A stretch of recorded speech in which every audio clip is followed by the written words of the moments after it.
Yo, what's up, everybody? Mario here. Infighting Exchange, spelled Infighting FX, all platforms. Actually, y'all hear it in the background. You sound like a pussy. Where the hell is that coming from?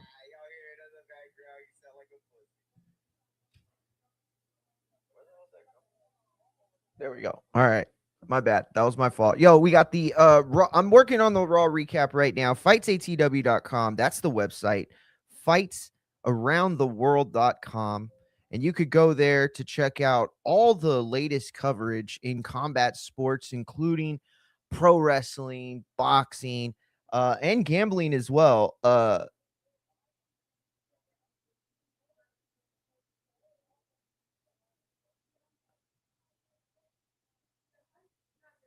was dumb. But anyway, we're watching live.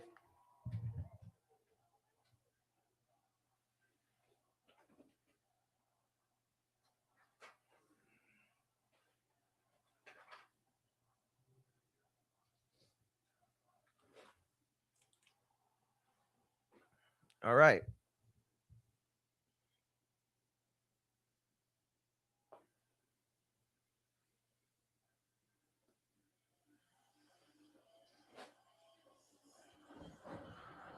Look in my eyes. What do you see? A fucking cult of personality. Sorry, I love that part.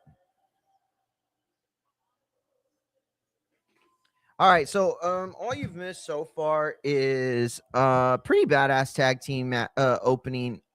Rhea and Io Sky, the new tag team champions that are going by Rio. They came out. Liv Morgan and Roxanne Perez came out. afterwards to challenge for the tag team titles. I guess the WWE forgot that Liv Morgan and Roxanne Perez have zero reasons to be tagging with each other. If people don't remember, Roxanne was brought in to replace Liv. And I get it. Liv got hurt. They couldn't, bring her back in time, and they did a lot of dumb shit with her. But the thing is about it is that it doesn't work. And she was teaming with Raquel. Why all of a sudden are they like, oh, we're just going to forget every single plan we had? And Liv Morgan, from what I keep hearing, is supposedly getting a huge push this year. But this is the second week in a row, but 5 out of 6. No, I think it was 4 out of 6. 4 out of 6 weeks since this past December, 2025. They've had the women's tag team division on Raw either start or end Raw on Netflix. Interesting. Rhea is definitely a star. I love Io. I don't think you can make the tag team titles more important than they have been by one booking, right? And it's not just one. They did a good job with Charlotte and Bliss too. Javon Evans also wrestled one of the American Grande guys. Honestly, I don't even remember their names anymore.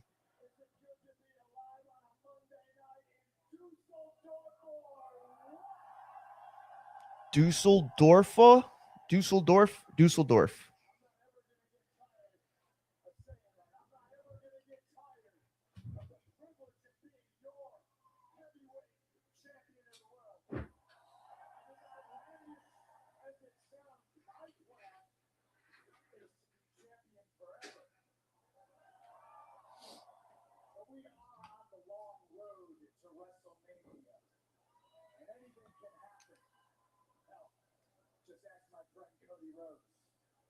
Ooh, he said it.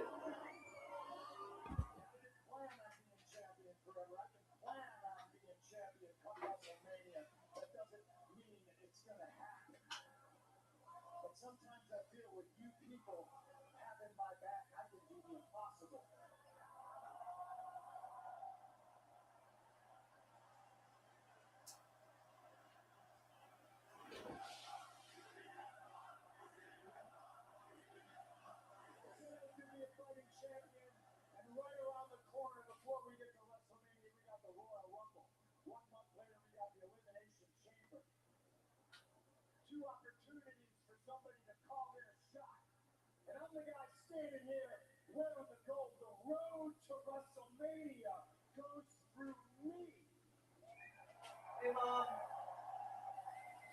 you doing?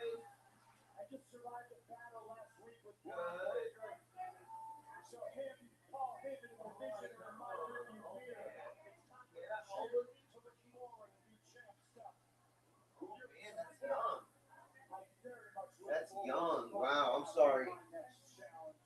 Yeah, that's true.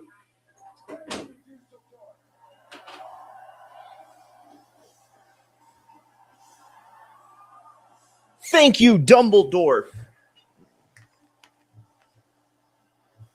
Uh,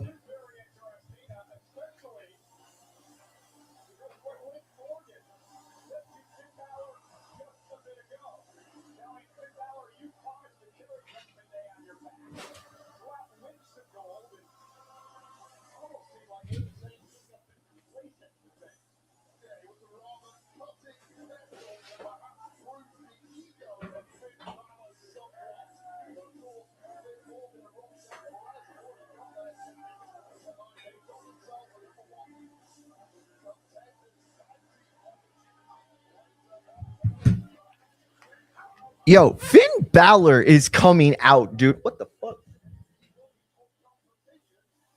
Tripping, bruh. What the fuck? There, whatever.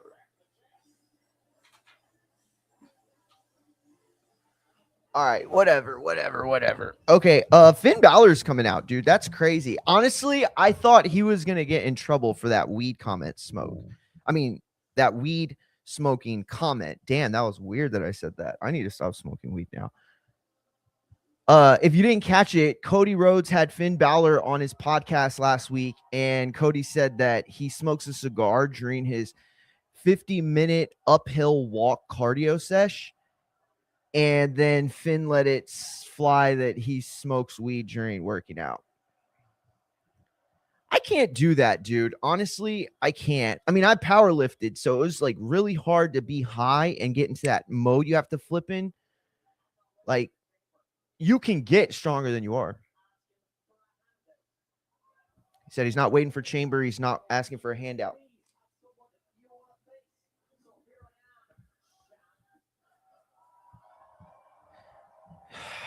Bro, WWE just doesn't understand that you can't book someone like Finn the way you book him.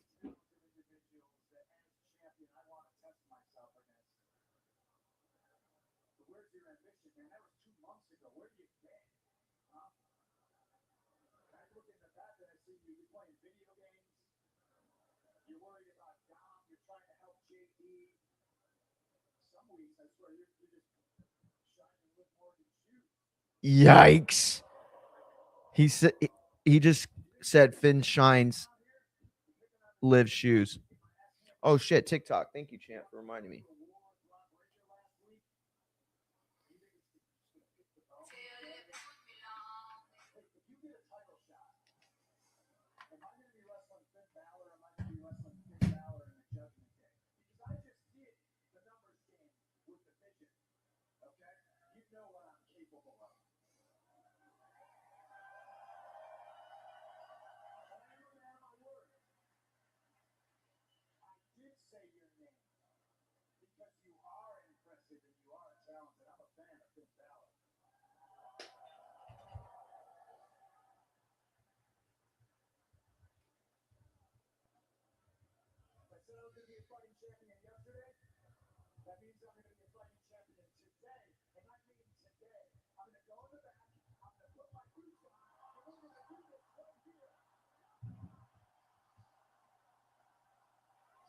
What would be the odds that they'd have 2 title changes back to back on SmackDown and Raw? Yo, that would be fucking nuts. He's not losing. He's not losing. He's not losing.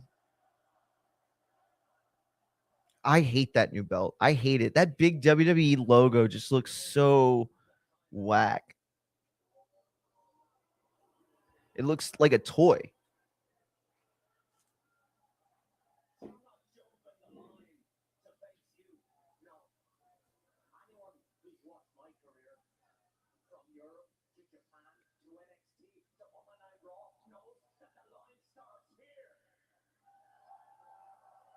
The hell he just what the fuck is this? He just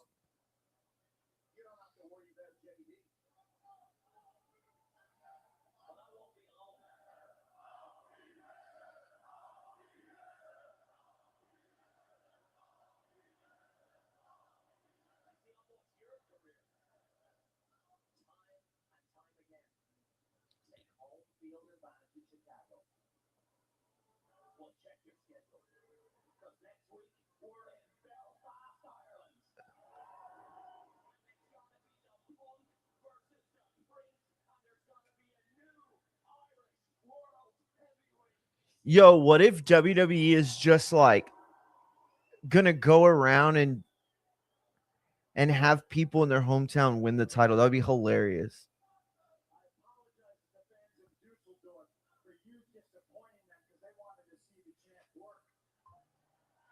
Ooh, that was a nice line.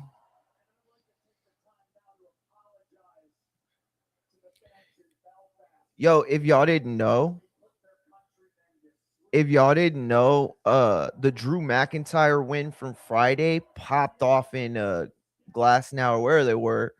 They sold 11,000 tickets at a house show over the weekend. And that's off the back of Drew McIntyre winning the title. How crazy. I mean, it's like they had zero plans. Like Royal Rumble is 2 weeks away. No, 3 weeks away. It's 2 weeks from Saturday. Wait, where's Saturday night main event? I don't remember.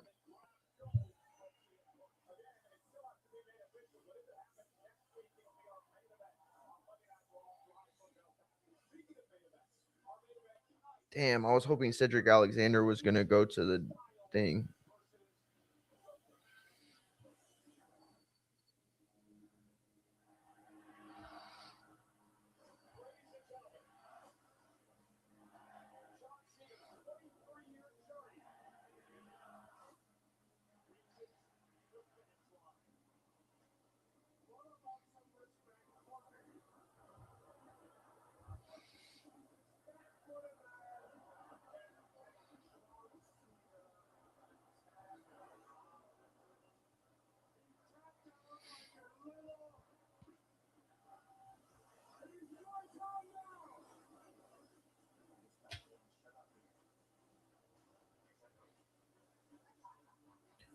The whole show built around AJ Styles and Gunther is stupid. But listen, I don't know if they're going to do that. They're not. But it's weird, right? Like, I don't know. It's weird.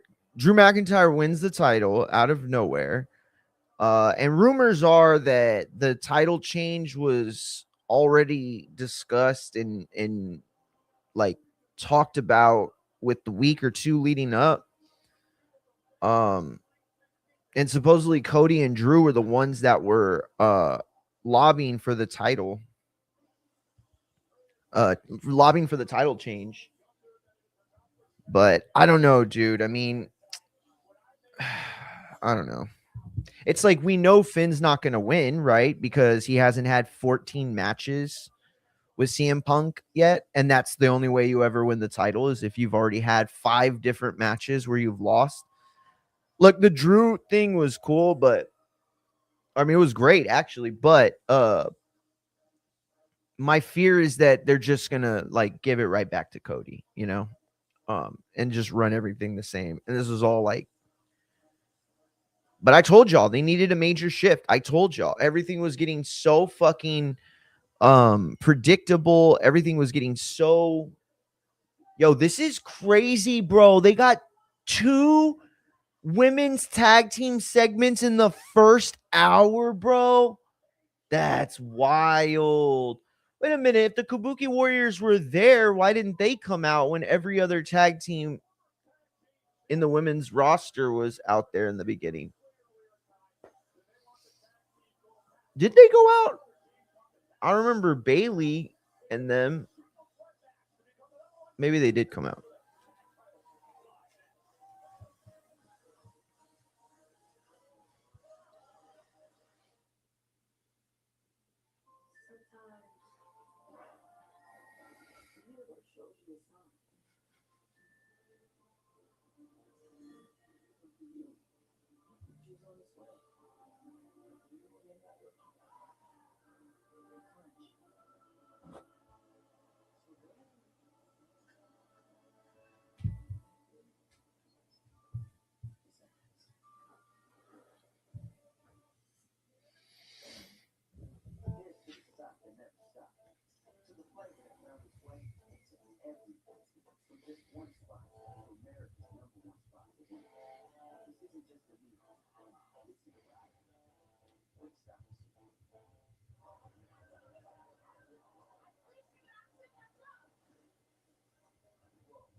Yo, what's up, champ? Appreciate you tapped in. Oh, TikTok. Thank you for reminding me. IG too, right? Oh no, I was live on IG. Nobody's on. It's early though on a Monday. I don't think anybody. Everybody's used to me going live like super late now. I did that to myself.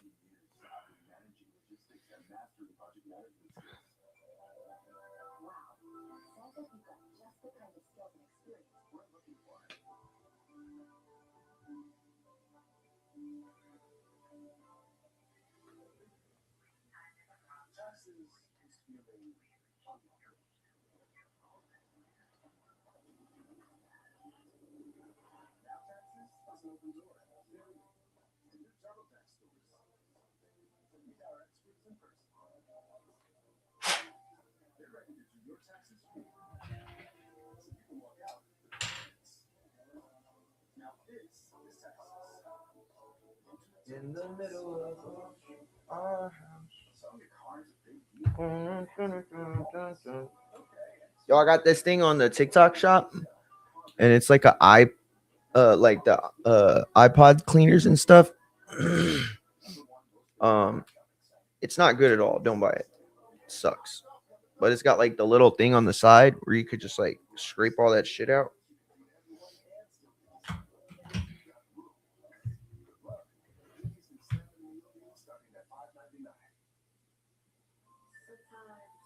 Damn, bro. My shit look all crazy.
I like this way better than the way they do it. When they have triple threats and they only have two teams in at once, like that's so stupid. It's like, why would you ever tag the other team in?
All right, we live on TikTok now. Let me see.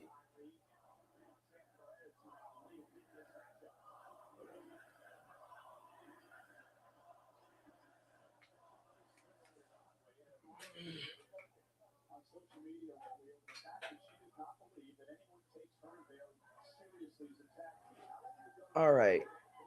Let's see.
Yo, just heads up, anybody live on X or Twitch or any of the other ones, we're at TikTok live too. We'll be live on Twitch as well and a little bit later. Hey, what's going on, Ash? Thank you for tapping in and joining us. Hey, I'll be right back. I'm gonna get a napkin.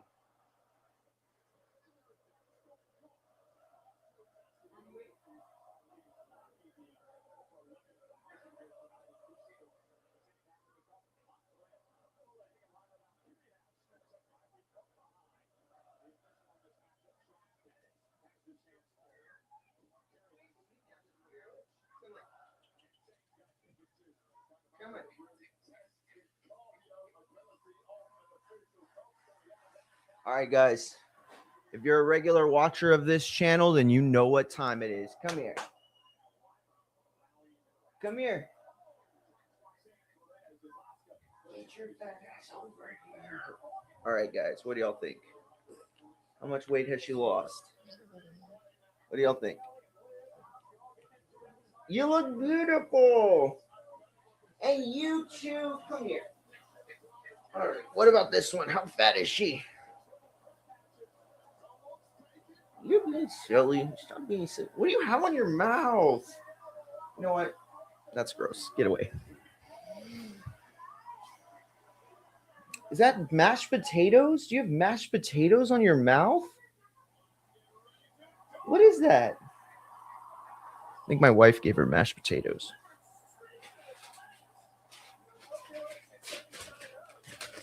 All right, guys. I know it's not the most healthiest, but I'm starving.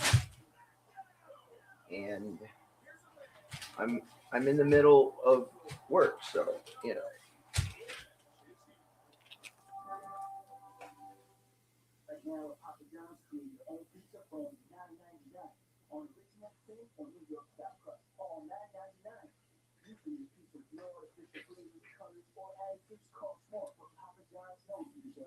Damn, this is some dry ass chicken.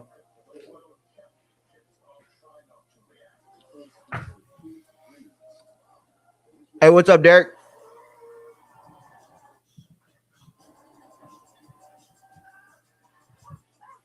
Yo, what's going on, Rob? The champ. Yeah, your boy Dalton did it. But you know, I don't know if UK Rob's still there. Shout out UK Rob. Rob, was that an early stoppage though? Was it an early stoppage, Rob?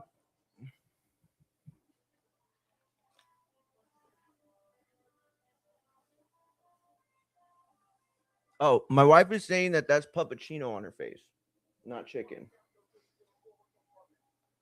Bro, this is the look that I'm getting right now. Look at this.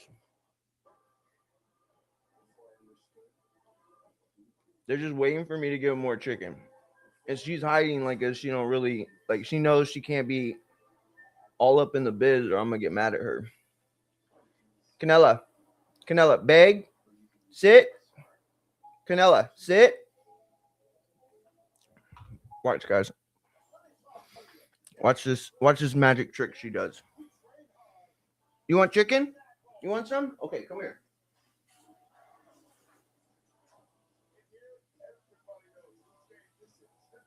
Can y'all see her?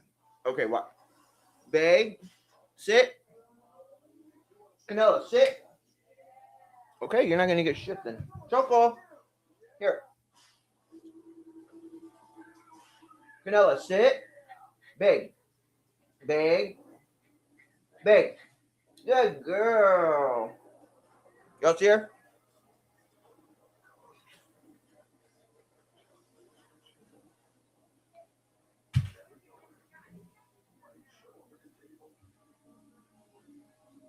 Y'all see her? Yo, shout out everybody on TikTok. Lino, appreciate you, champ, for being here. Shout out Lino. Shout out Ash. Hey Shanti, how you doing? Appreciate you tapping in as well. Shanti, Faith, appreciate y'all tapping in. We are watching Raw live. I'm eating lunch, working, and we got the dogs just waiting for me to drop some chicken over here. Okay, let me ask y'all a question. Okay, if you had to stare at that face, if you had to stare at this face all day long, asking for food, what would you do? What would you do if your dog was at home, crying all alone on the office floor because she's hungry, and the only way to feed her is to give her a little bit of chicken from the 7-Eleven. I'm saying, what would y'all do? Y'all would feed her too. Stop judging. Stop judging. Hey, what's going on, Rocha? Appreciate you tapped in. Five, appreciate you tapped in as well. We are watching the Raw. We're watching Raw live early on the Netflix. I said on the Netflix. They're in Dusseldorf, Germany, champ. Hence the early start time. It's been a good show. I mean, okay, look. This was always going to be a tough show, guys. It was always going to be a tough show. Coming off the back of what happened with SmackDown, bro, that was crazy. Hey, shout out Tony, appreciate you. Everybody in this situation, like you could see it, right? January started, SmackDown opened up January 2nd, first show of the year, and it was a banger. It was such a good show, honestly. It was really good. And it didn't even have like a ton of star power in it. Then Monday Night Raw happens, and I really feel like last Monday Night Raw shit the bed. And it has nothing to do with Jericho not coming out or anything like that. It had everything to do with the fact that Braun Breaker should have won. Braun Breaker should have won, and that's evident by the fact that Drew McIntyre won. And look, everybody loved it. Fans sold out someplace in Germany. Was it Germany or Scott? I don't remember, but Drew won, and then Saturday and Sunday they sold 11,000 tickets. For one show, by the way. I said Saturday and Sunday, but the Sunday show sold 11,000 tickets. 11,000 for a house show. You understand that is not something that happens. Now I'm live on YouTube as well and X. We live on YouTube, X, Twitch, IG, and some other shit. Who knows? Bro, this chicken is not good at all. I am not going to break my diet with some subpar chicken. Oh, damn. The Kabuki Warriors just hit a double. They hit a tag move. Asuka had her kind of in like a backbreaker situation, and then Sane hit the insane elbow. Yo, I love me some Lyra Valkyrie, bro. I love me some Lyra Valkyrie. I like that she's small, but she's jacked. I love that she is physical, but at the same time, she's a good high flyer. Like she takes high risk moves very well. Hey, shout out Jimmy. Appreciate you tapping in. Do I think the tag team? Oh yeah, no, I don't know. I just think, look, I don't know, man. We were talking about that before you got here, too. Hey, shout out to Desiree. Appreciate you tapping in. Shout out to Mad Skills, and shout out to Rosa 2020. Appreciate y'all. Shout out to what the hell? It said invite Jake Paul as a guest. No thanks, TikTok. Yeah, I don't think they will, because you really gotta see it the way it is, right? Because beautiful Spanish fly from Roxanne Perez onto Bailey, nearly the 2 count. Asuka breaks it up at the last second. Remember, this triple threat tag match, which by the way is being fought under the best rules of a triple threat tag match, where all 3 are in and you can tag your own person. It's so stupid when they say you could tag other people. It's like, for what? Oh shit, it did? Barrios Garcia announced? No way. No freaking way. Live in Roxanne win.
Yo, where in the fuck is my shit?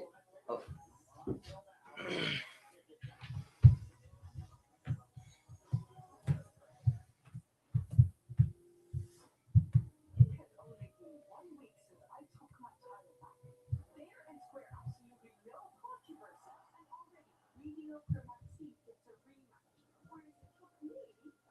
Yo, Matt just said Barrios Garcia announced. We're gonna have to talk about that. We're gonna have to talk about that.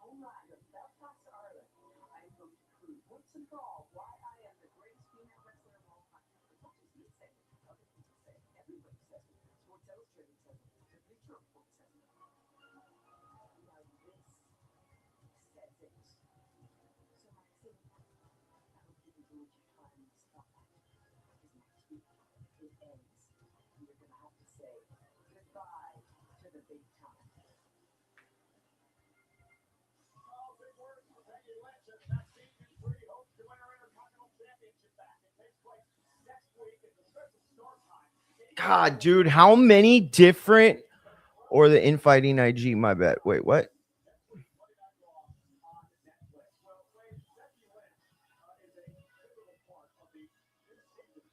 What'd you say, Matt? I didn't understand what you meant. Barrio Garcia announced or the infighting IG. My bad.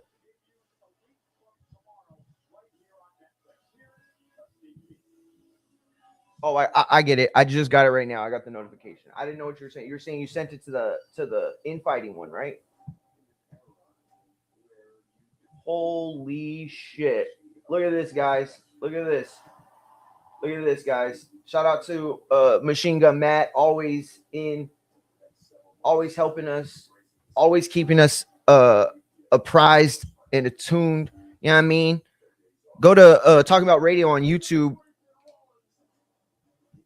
and sub to Matt's channel. Yo, shout out to everybody on TikTok. Appreciate y'all live. We are watching right now Raw recap.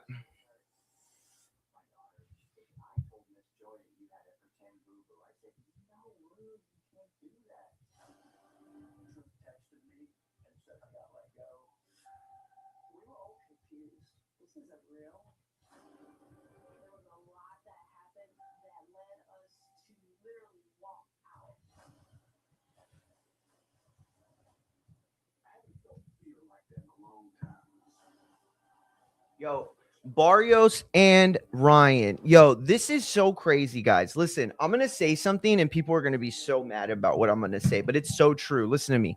This is the epitome.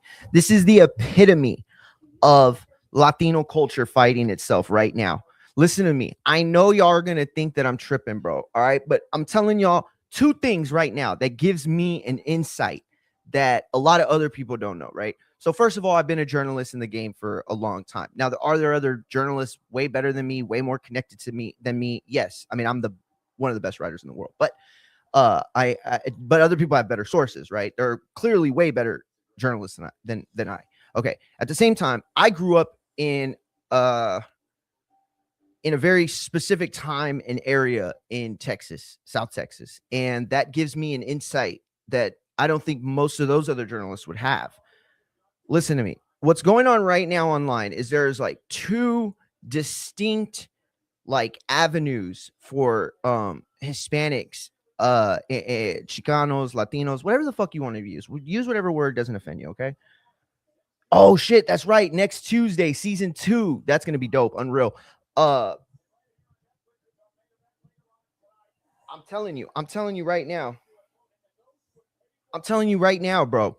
This is it. Barrios represents that pureness, right? That culture shit, right? He got that like Aztec blood, that Mayan blood, you know what I mean? Like that real warrior shit. And then here's an assimilated little rich kid prick, right? Pussy bitch. And he's a bitch. And like, so you got two different cultures, right? You have the Mexican culture that is apprised of boxing. It's our culture, right? And then you have the other kid who's like a YouTuber slash Kickstar slash, you know what I mean? Like, so it's really, really crazy. It really, really is. It's funny. It's like not funny. It's not funny, but it's like two different Hispanic cultures, like two different I don't want to say eras, but anyway, it's crazy. It's crazy. Texas Mexicans versus California Mexicans. Matt, you are the best at this shit. Yes. Thank you. That's exactly what it is. That's exactly what it is. And this is the truth. People are going to get so mad that I'm about to say this, but this is the truth. California Hispanics are fucking gay. They're annoying. They're stupid. Okay, for the most part. And I'm not like, this isn't a general type of statement, right? I'm talking about like cholos versus like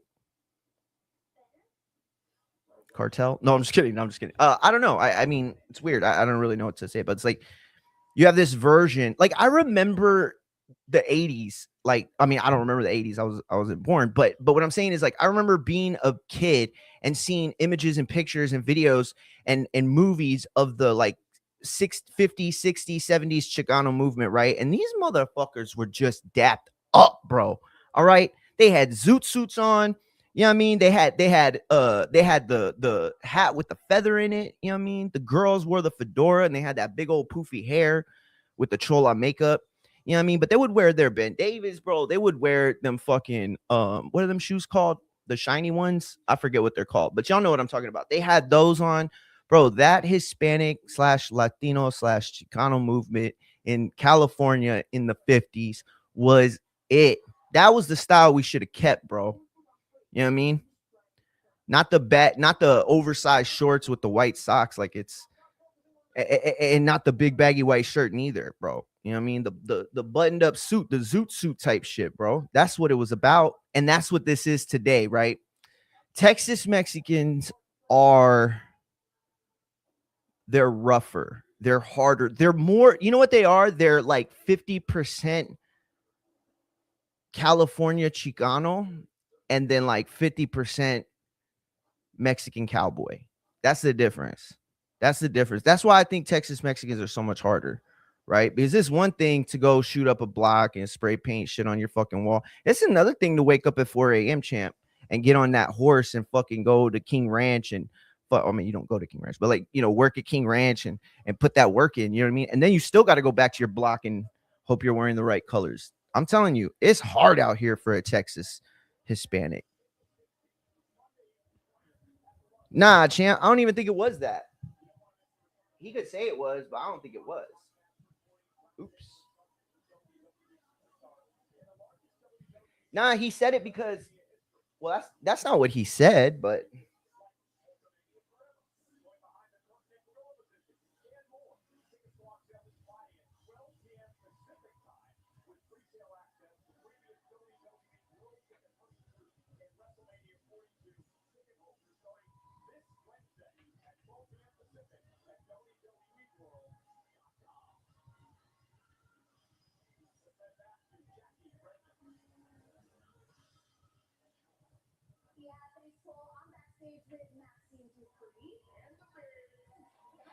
yo, I'm gonna say this to UK Rob only, really, because we're talking in text. So I'm not gonna say what he's saying because that's fucked up. But yo, they're running the Dupree Becky match again. Why? I don't know.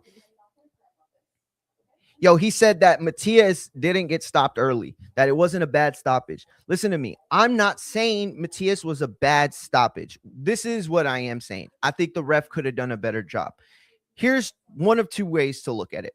One, the ref thought he was done and should have just waved it off right there. Didn't even give him a chance to get up or nothing, right? But he got up. He let him get up to the point where it seemed like he beat the count, right? He beat the count, so then he needs to have that chance.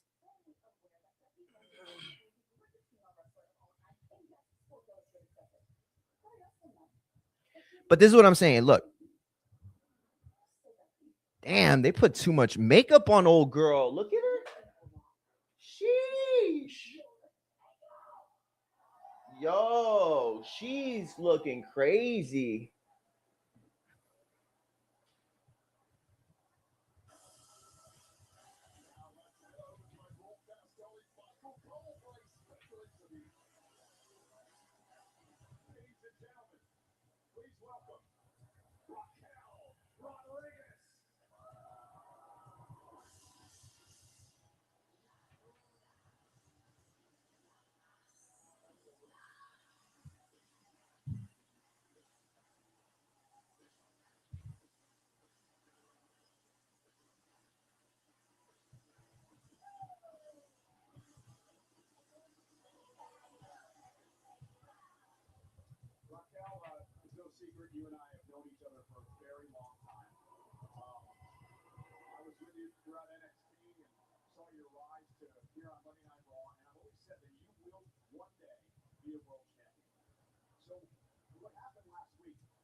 This is such a weird episode of Raw, bro. Why are they doing weirdo segments like this? When do they ever do this type of shit? I don't think it was a bad stoppage. Matias was fucked up. Okay, so listen, I guess now this is also for Matt. I'm not saying it was a bad stoppage. I'm saying the ref didn't do the full job. Listen, one of two things. One, the referee was already going to stop the fight. And by the way, we're going to watch this later. Okay. We're going to have to get off YouTube. So after I'm done with Raw and my Raw recap, we will get to that aspect of it. However,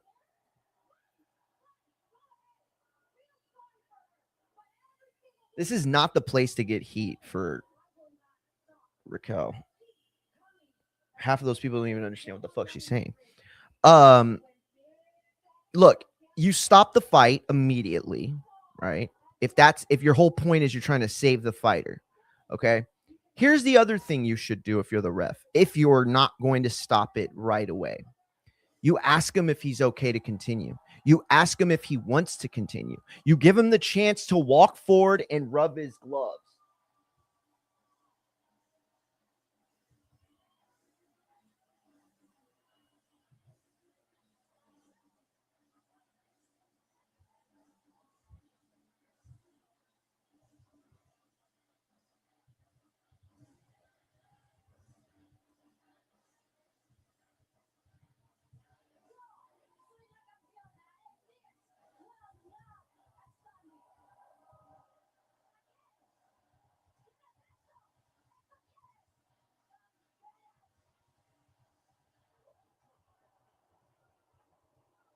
Okay, so again, bro, what? What? What are you doing, WWE? Do you realize how fucking retarded you just made Stephanie Vaquer look? So she came out with the boot. First of all, why did she fly to Germany? She's out with the boot. It cannot be a real injury. It cannot be a real injury. I don't know who from WWE is trying to leak it to the dirt sheets that that's a real injury. But come on, you don't do that. But I'm not even mad at that. I'm mad at the fact, why would you send Stephanie out there to look like a chump? She looks so stupid. It's one thing to get beat up and attack from behind, right? When you're selling an injury, it's a whole other thing for you to go out there and make the same mistake twice. What do they say? What do they say the definition of crazy is? The definition of crazy is trying to do the same thing and thinking you're going to get different results. That was bad. Anyway, back to the lecture at hand. Perfection is perfected. I'm gonna let it understand. I don't think that it was a bad stoppage. I do think that he should have stopped it right away, or at the very least, you give Matias the chance to measure his dick. I'm sorry. I mean, you give him a chance to save face. You give him a chance to keep his ego in check for no other reason than as a ref, you have no idea for sure whether he's done or not. So you give him the opportunity to be like, no, I'm good. I'm ready to fight. And you look at him. And if at that point you say, he's a little wobbly, his eyes aren't really, they're still a little glassy. Nah, he's done. Right. And that is the referee making the decision for you. First of all, that's the ref's job. UK Rob mentioned that earlier. And he's absolutely right. The ref's job is to protect, but it's protection is a specific word, right? But it's not for a specific purpose. It's not just to protect his health. Yes, that's the main purpose, but it's also to protect the integrity of the fight, right? How many people woke up on Sunday or Monday or whatever and said, you know what? Dalton Smith, they gave him that win. You know, they gave it to him. I don't believe that, but I'm just saying, like, you took that from Dalton Smith, the chance to put an exclamation mark. And I feel like to say that it's not a controversial stoppage, that's okay. To say it wasn't a problematic stoppage, I think that's bullshit. It was clearly a problematic stoppage in the sense that it was the first knockdown. both men had been hit with big shots. Okay. And yes, he looked bad. Smith-Matias looked bad, but he didn't get a chance to even say whether he wanted it stopped or not. He didn't even let him come forward. So it's like, why did you let him get up? Why did you just you should just get into 10 then? I don't know.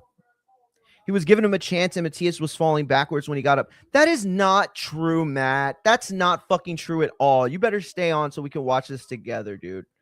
That is not true. Listen, okay, I've only seen it that night. My recollection is this. He got up and then the ref literally closed in on him and waved it off. So the decision to stop the fight was immediate, but we didn't, as fans, understand it until seconds later, right? He didn't give him a chance. He never gave him a chance. He stood up and wobbled back, right?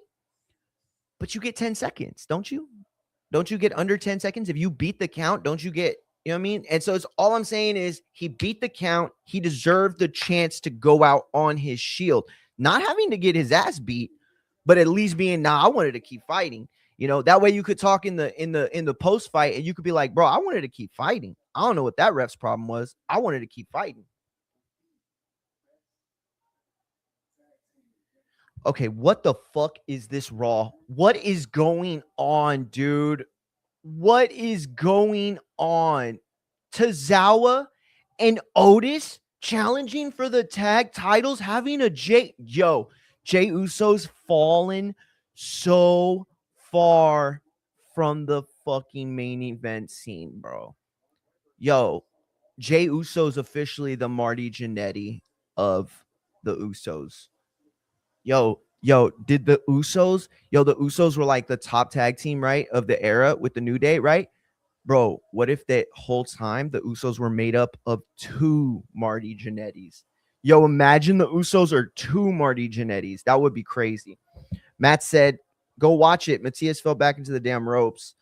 What fighter doesn't say they want to keep going and when they get stopped like that, Mario? Come on. Exactly. That's what I'm saying. You give him that ability to save face. Look, we could argue he doesn't deserve it, right? Testing for Clem. Getting that bullshit under the influence. Yo, Dragon Lee's gear looks so sick. The face paint under the mask. Yo, he's so dope. Now you save that fighter. That's the job of the referee. I didn't say you. Yeah. You save the fighter. Absolutely. But what does that mean though? Right? It isn't limited to just his health, right? It's like, imagine like he got up, right? Like imagine Smith-Matias gets up, right? And obviously this is going to sound really crazy, but I'm just saying like, this is like, you would, if the referee didn't think he was ready to go or like he was down and he started being like, oh no, mijo, you need to stay down. Mijo, you got fucked up, mijo, in front of everybody, mic up, everybody, commentators watching, everybody. He's like, no, mijo, stay down. No, mijo, you're hurt, mijo. Like you're going to sound like a bitch and you're making the fighter sound like a bitch. Now, obviously that's the opposite end of what I'm saying. The point I'm making is you could give him the matter of fact, the respect to say, hey, come forward, right? Because here's the thing. Shouldn't you, and listen, I think this is it. I think this is the winning argument, Matt. And Rob, if you're still watching. Isn't it, how can I put this? Okay. It is the job's ref to protect the fighter, right? But the last thing the ref would ever want to do is take an opportunity from someone, right? If that fighter could keep fighting and he was able to stay healthy and he knew, right, then he could make the decision to let him go. Like imagine if there was like a thermometer, right? Like one of those point and click thermometers. Imagine there's a point and click thermometer that tells you if the guy is too knocked out or concussed or head injury to compete still, right? Okay. So if you do that and you have that ability, That's great. But if you don't, then what should you do? You should gather all the evidence you can to make a determination, right? And shouldn't that be what we all do in everything? Shouldn't every single thing we do in our lives, whether it's professional or family or whatever relationship, shouldn't we utilize the best and most encompassing knowledge to make a decision? That's what smart people do. That's what professionals do. That's what the educated does. That's what billionaires do. Okay, they take all the evidence they can find, because you can never know for sure, right? You're always making these educated guesses to a degree. So if you're the referee, what do you think those things were that made him realize he was done? Well, obviously the offensive sequence that led him to the knockdown, right? The fact, as you said, he stumbled upon getting up. Probably his eyes were, out of it. I'd assume, but it's like we've seen guys like that before, haven't we? And they've come back. Remember, what was his name, Matt? Kong? No, fuck. He was a big black dude in UFC. Kong? Why do I want to say it was Kong? It wasn't Kong. He was the one that fought, I think it was Pat Rose's husband. And they had that back and forth, and then he won. You remember that? Bro, everybody thought that dude was out. All right. What about Marquez and what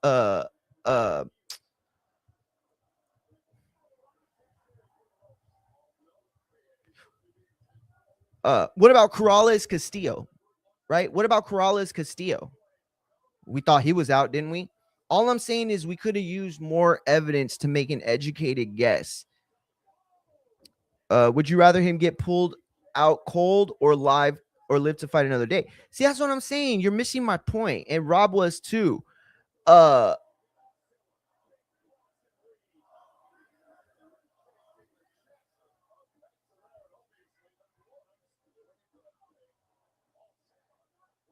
This is from the ref, by the way.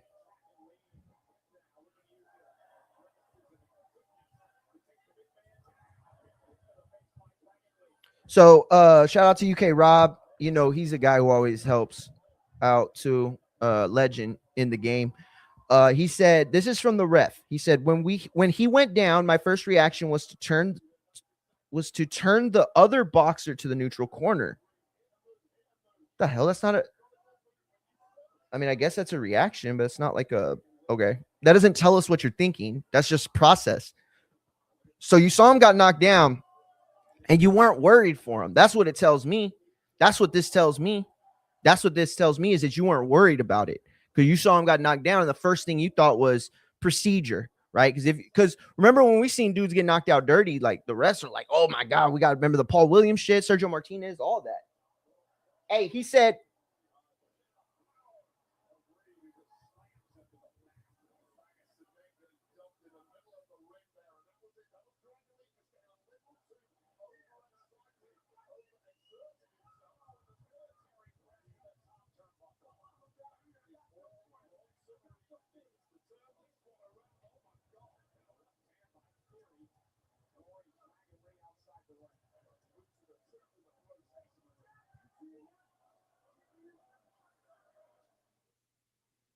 okay, so he said, listen, he said, I picked up the count.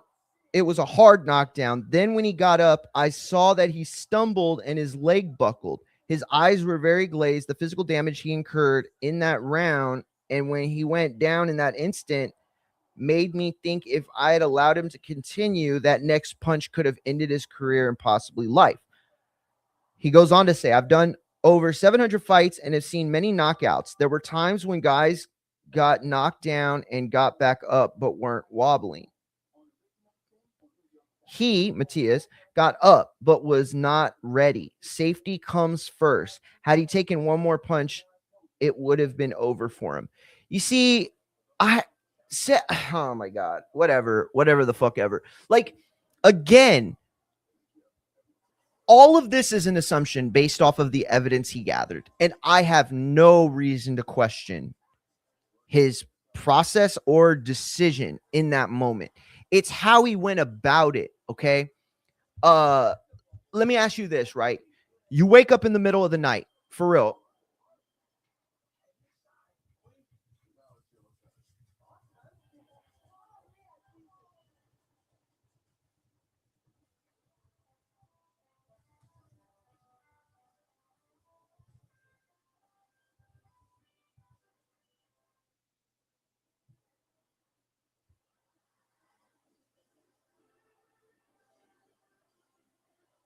All right. So listen. This is how it is, right?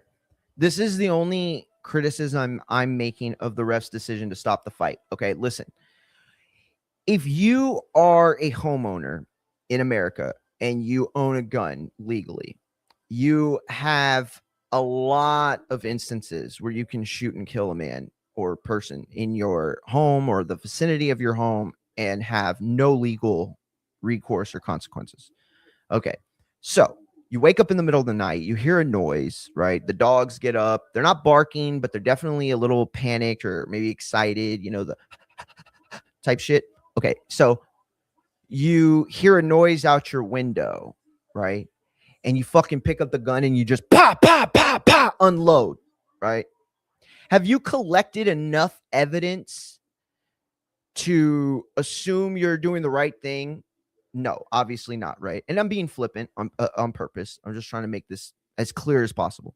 Okay, but same scenario. You wake up, you hear this, and then now you're like, oh, let me check the camera. Oh, let me see outside. Then you hear a noise. You say, oh, let me put my robe on. Let me go check it out, right? I'm not going to go out there, but I'm just going to see.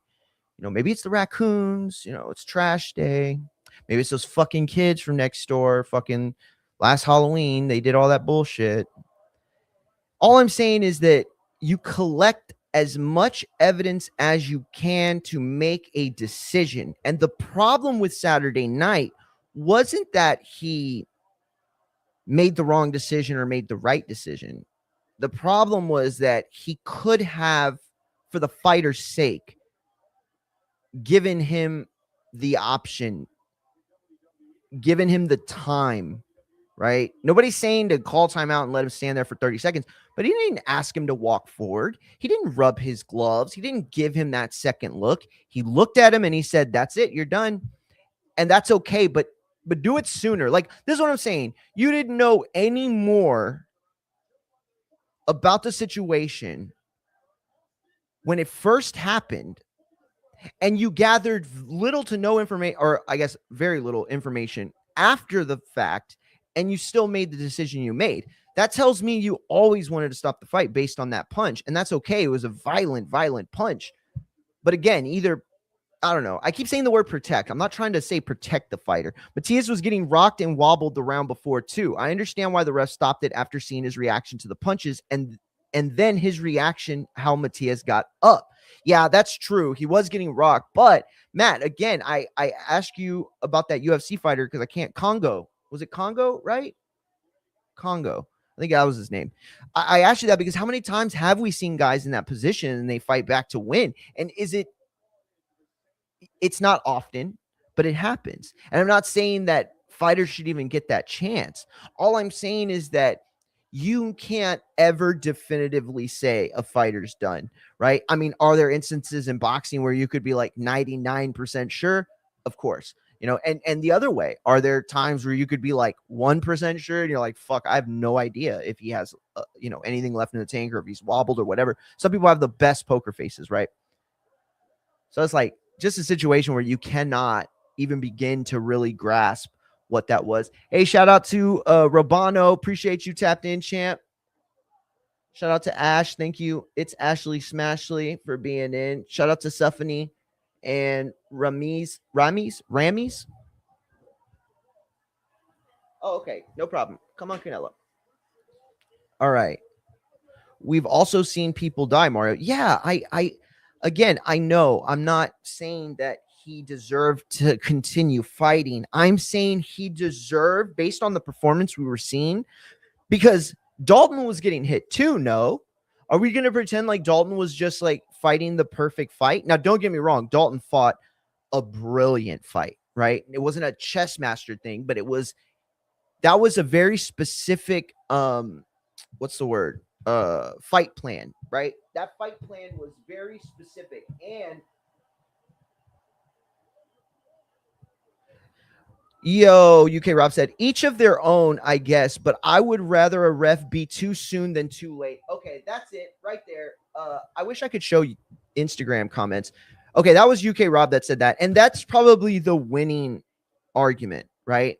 Like if I were to keep going back and forth with Rob or Matt on this, at some point that notion would come. Like, what would you rather, him have not stopped it and then Matias get really injured or God forbid die or something like that, or would you rather him stop it and live to fight another day? Well,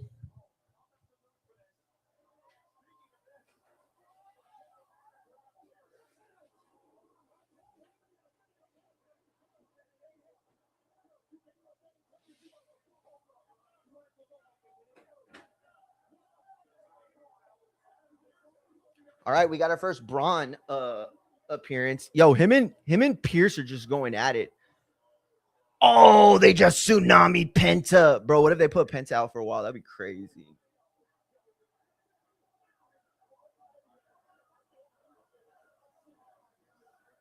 Yo, Pierce acts so mad every time, and he's like, yo, he just speared somebody. Who did he spear?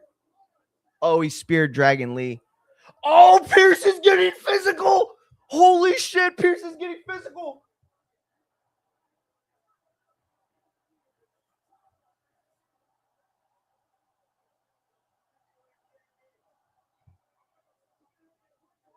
Bro, this is wild. Adam Pierce is just poo-pooing at everybody.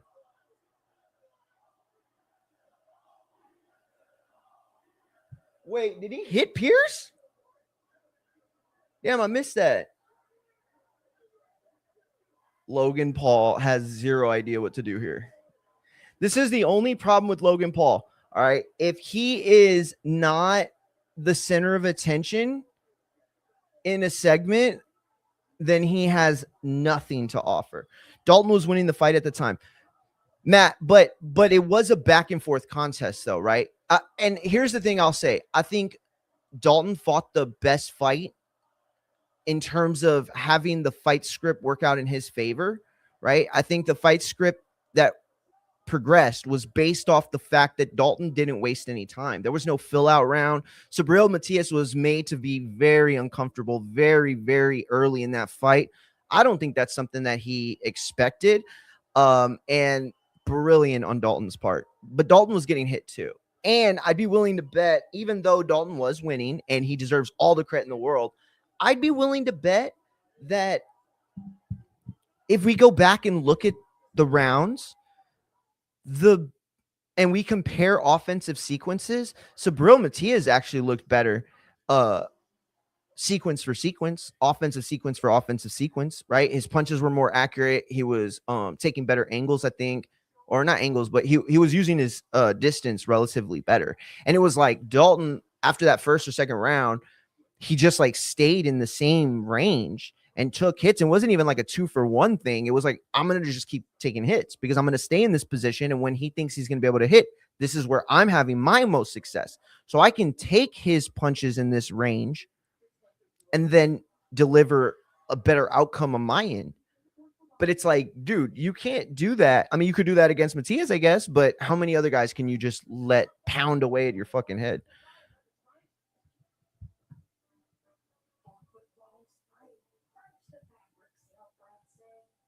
Yo, shout out Rob. He said, let's hear it, you savage. Bro, yo, look at this shit right now. Yo, look at this shit right now, bro. Yo, they're going at it with Pierce, bro. They're going at it with Pierce, bro. Yo, that was nuts, doggy. Bro, I forgot what the main event even is. Y'all remember what the main event is? I forgot. Oh yeah. My bad. AJ and Gunther.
Oh man, that speared, bro.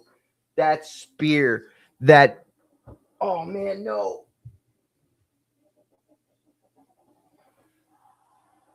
Oh, dude. Damn it, dude. That spear that Braun Breaker just hit. Dragon Lee, dude. Dragon Lee may never come back. If Dragon Lee, oh my god, it was vicious, dude. Vicious, vicious.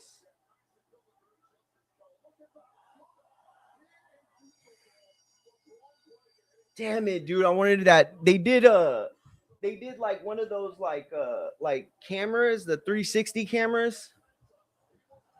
Oh man.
Yo, my bad, TikTok. I am so sorry. So if you are listening on YouTube or Twitch, you know that this is the mic you're hearing me on. Okay. Well, on TikTok, they're hearing me on this mic, and they just heard me pee. So sorry about that. My wife comes in the bathroom. She's like, everybody can hear you peeing on TikTok right now. I was like, fuck. I forgot, dude. I haven't done that in so long though. This shirt makes me look like I'm like I have like all these like love handles or something. It's weird. Like suck it.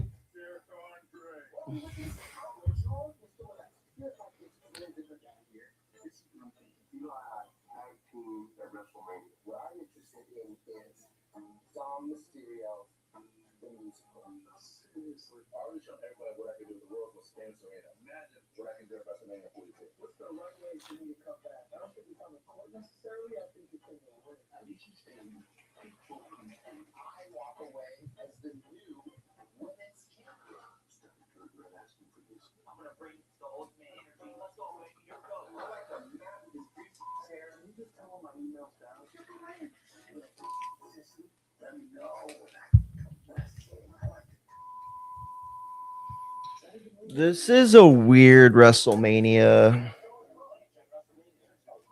commercial.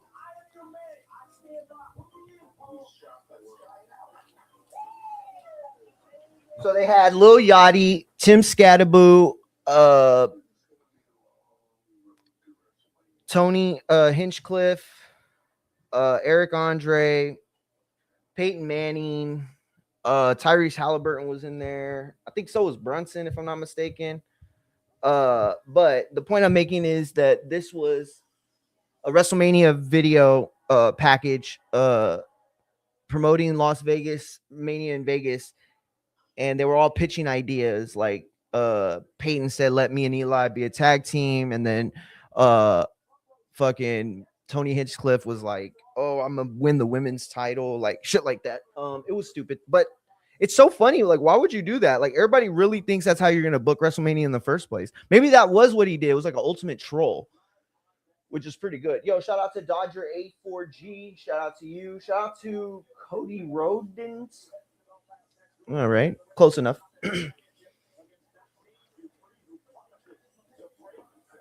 Yo, at this point, it would be such a joke if they changed the IC title again.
I think yeah, AJ Styles should be retired by Gunther. I think there's like no problem with that at all. I do think though I will say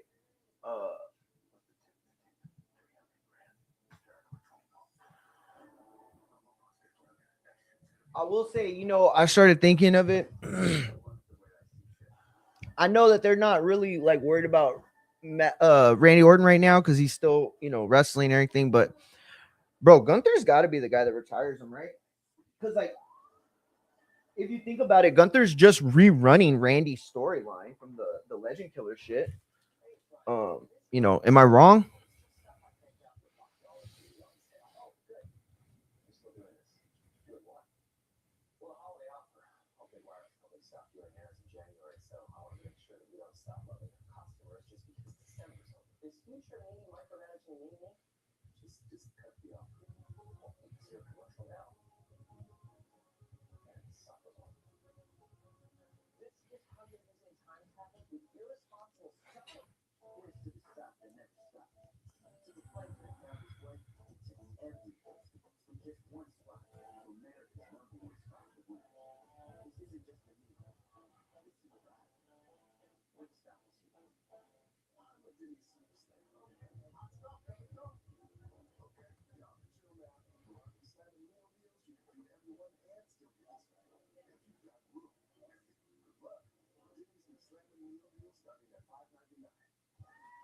What's the Newton law? It's like every action has a positive and equal reaction. What's it called? Is it called Newton's law? No, I forget.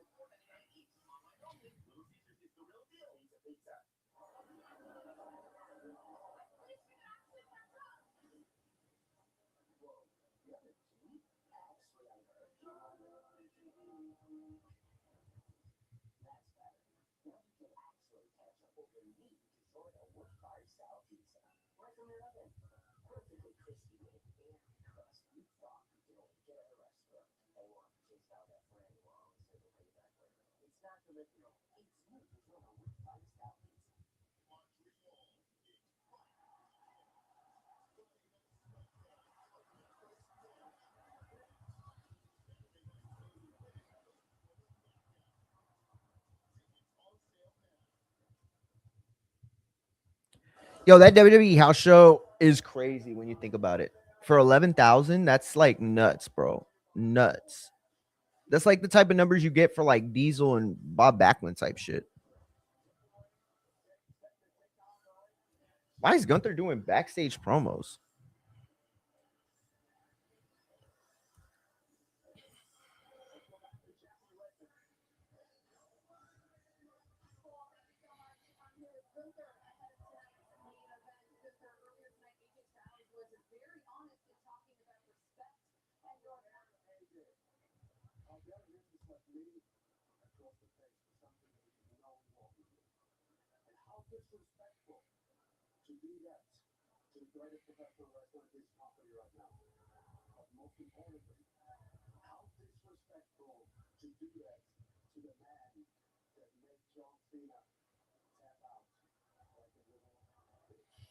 Bro, he loves calling John Cena a bitch, huh? Mm, mm, mm. Yo, by the way, we're gonna also talk. Yo, y'all got to stay in. Every action has an equal and opposite reaction. Thank you, champ. That's exactly what I thought, or that's not what I thought it was, but that's exactly what I was hoping of. Thank you for telling me too, because I would have been really embarrassing on this. Uh, yo, but I had told y'all earlier that that we had watched the movies this past weekend. But I'm gonna tell y'all, I don't care because I gotta go. I gotta go. Run some errands tonight. So I'm not going to be live super long after the show ends, but we are going to be live long enough to tell you or to talk to you about the movie I saw this weekend. It was a documentary and it was called what was it called?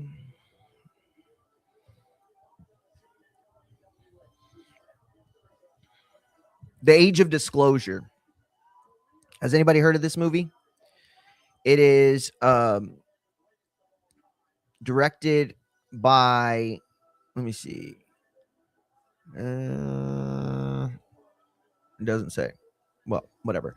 But anyway, this was a crazy doc, dude. Basically, everything that we've learned from the UAP slash UFO slash, you know, crazy shit in the sky, everything we've seen from it basically in the last 2 years was like compartmentalized and put together in this documentary.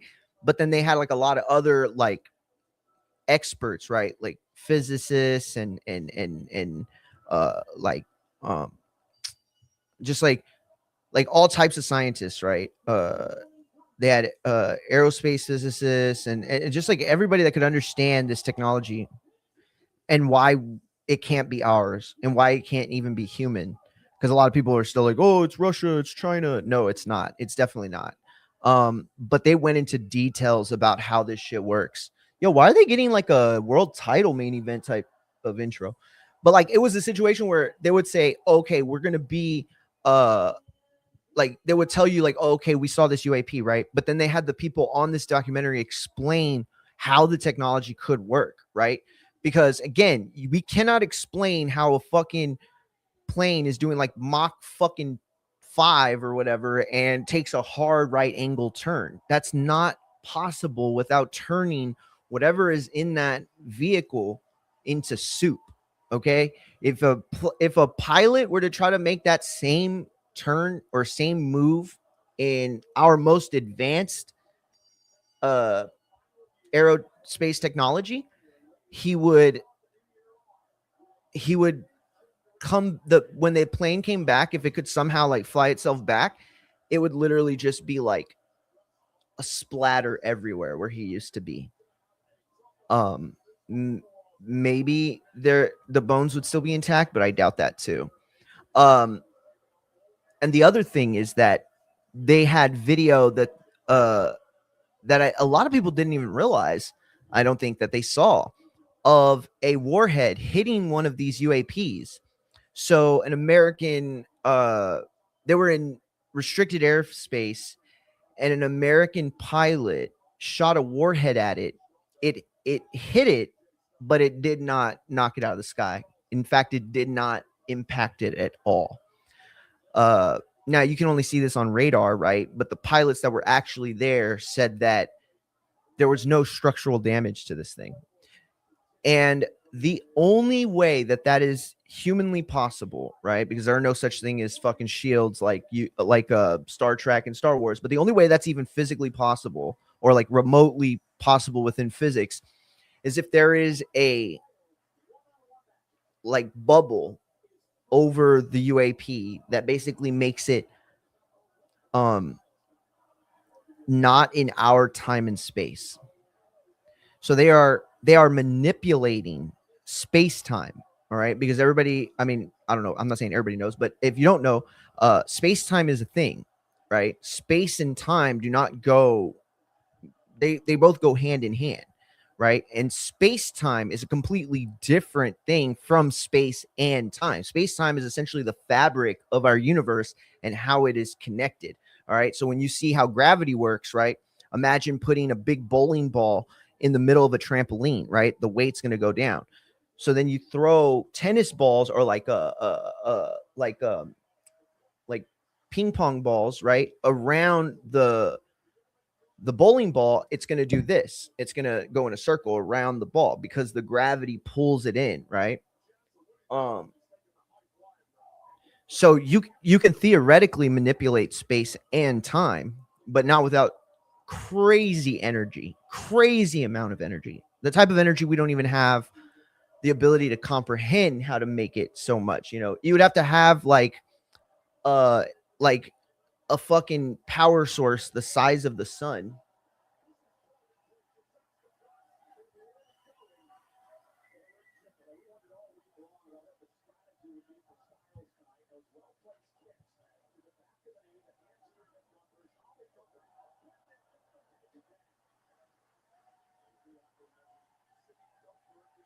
Check. I don't know what happened on TikTok, but it went down. I had seen this train. Hey, shout out to La Finquiera. I think that's how you say it. Shout out to you. Appreciate you tapping in. But yeah, we're gonna talk about the UAP. Uh, she went in. Oh, okay.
Yo, shout out to Invite Psychic, or I'm sorry, Psychic. Shout out to Julian. Shout out to Grills 4. Appreciate all y'all tapping in. We are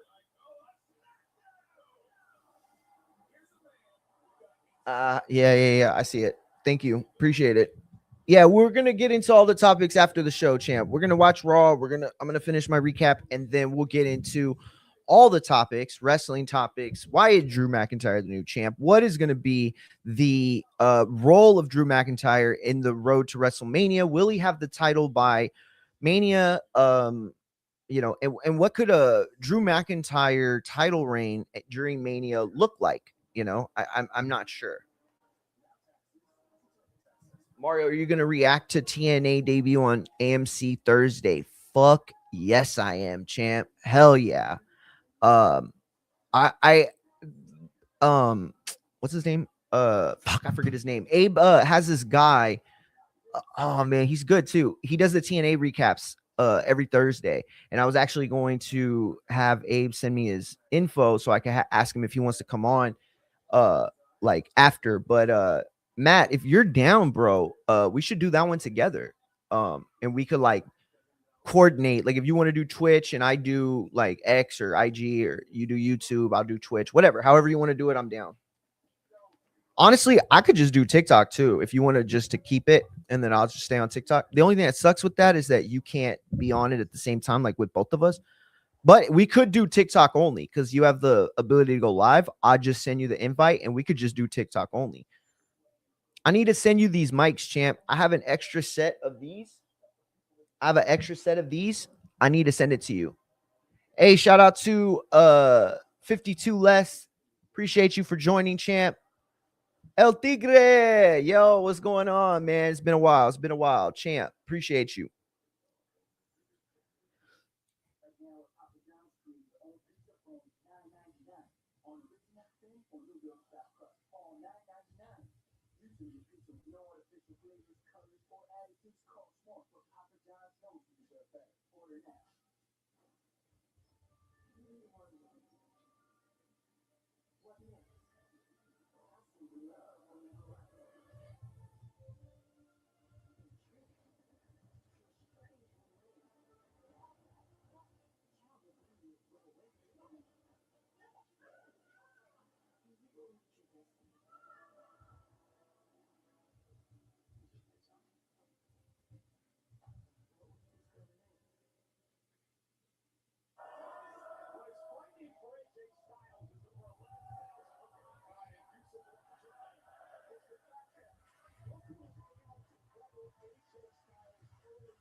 Yo, this has been a banger match so far. AJ Styles uh over the rope, hits him with that. Oh shit! AJ almost flipped over. Oh my god, yo, that was a bit of a botch. Yo, AJ got stuck on the rope. He hit him with that with a forearm, and then it looked like he might be trying to set up the phenomenal forearm, but he just like he couldn't get off the fucking bouncing rope. That was hilarious, dude.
Oh, big lariat. Gunther going for the power bomb. AJ's up and down. Oh shit! Now he stacked him 1, 2. I did not think he was going to be able to even kick out of that. How the hell do you kick out of that like that with Gunther's big ass body on top of you?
Yo, what if they make Gunther tap again? So Gunther tapped to Jay, but he doesn't tap to AJ. Weird. The guy that actually has a submission finisher. What the fuck? Styles is saying that Gunther tapped, but I don't think he tapped. Hey, shout out to Invince. Appreciate you tapping in. Shout out to D. Shout out to Ash. Thank y'all for tapping in to the live stream. Oh, and a big low blow. A low blow. The ref was talking to the announcer.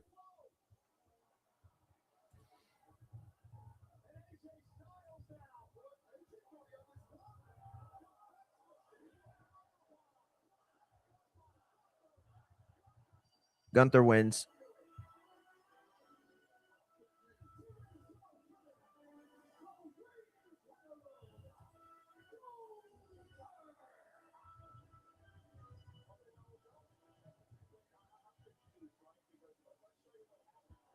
All right, they're showing the replay now.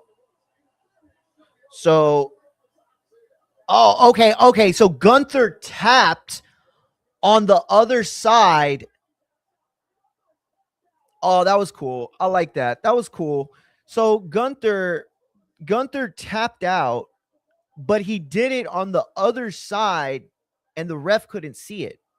So AJ was like, "Oh, I fucking won," and then the ref was like, "Nah, you didn't win, champ.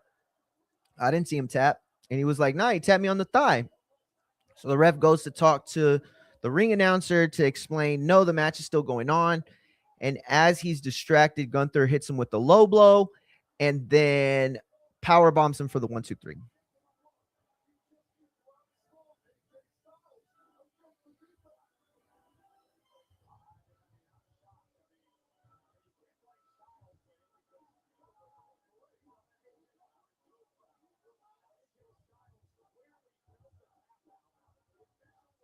What's Styles' that move called? That submission move?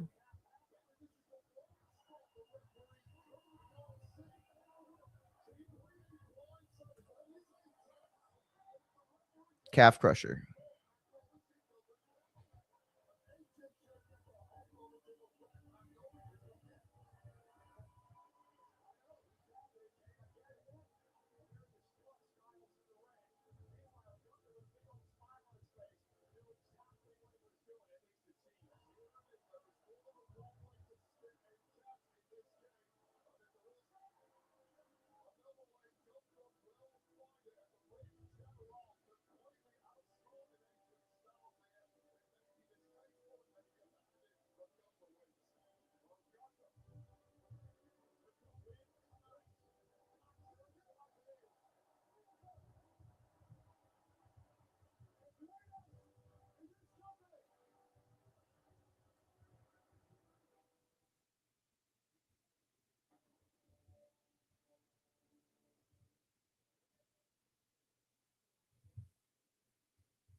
All right, guys, we got the rest of the show to come up. Still a couple hours left. We're gonna run. I am going to very, very quickly finish up my recap. We will be right back. Remember, we have tons of stuff going on, tons of topics, and you know what? Let's run some. Let's run some WWE 2K25 too. Why not? Right? I will be right back. Do not go anywhere.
Why you trying to say that on me? Yeah, yeah, yeah. Okay, yeah, yeah, yeah, yeah.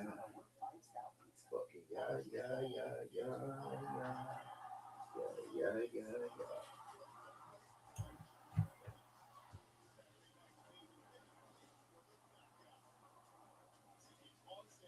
What's the matter with you, little girl? All right, what's going on, everybody? Back with it, back at it. You know what I mean? Yeah, I mean. All right, so I want to make things very clear here. We are jumping off of YouTube. Damn, what the fuck is with my camera, bro?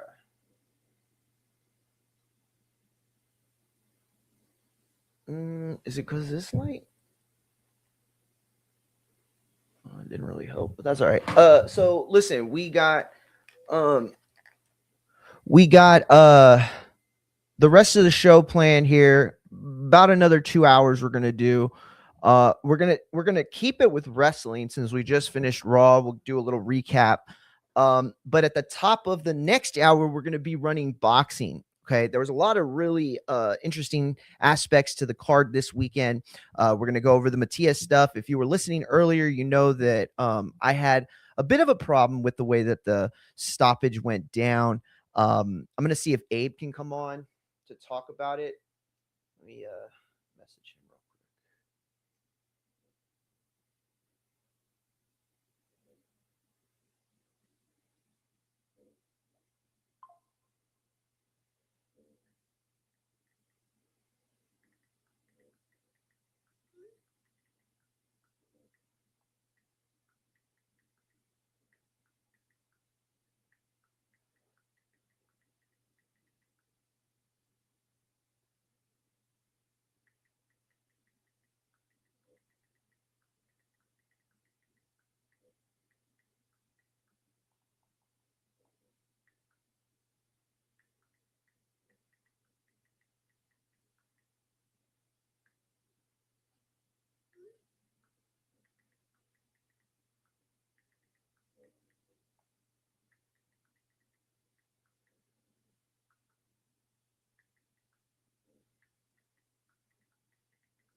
All right, we'll see if we can get him on. Oh, shoot, where are we at here?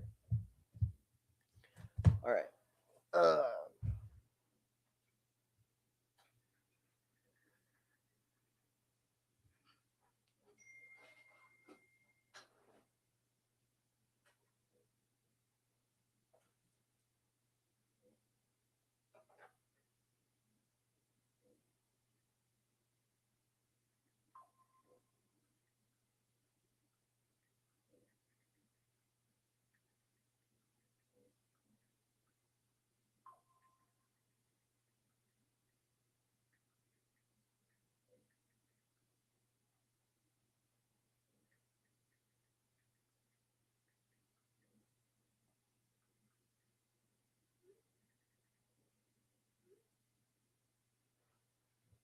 all right, I'm gonna do something I've never done. I'm going to go live on the TikTok as well. Let me see if I could do this like this. Oh, perfect, perfect, perfect, perfect. All right, there we go. Where's my mic? Oh, ah, ah, ah. Taking my way downtown, walking around, faces down in the bottom. Hey, what's going on, Calvin Champ in the building? Guess who's back, back, back, back again, again, again. Calvin's back, back, back. Tell a friend, friend. Yo, shout out to Calvin Champ. It's been a while, Champ. Where you been? What's on Calvin's mind today, champ? You tell me, we're talking about it. Good to have you back. It's been a minute. Um, First stream, I know you back for 2026, but champ, I ain't seen you in like months. Where you been?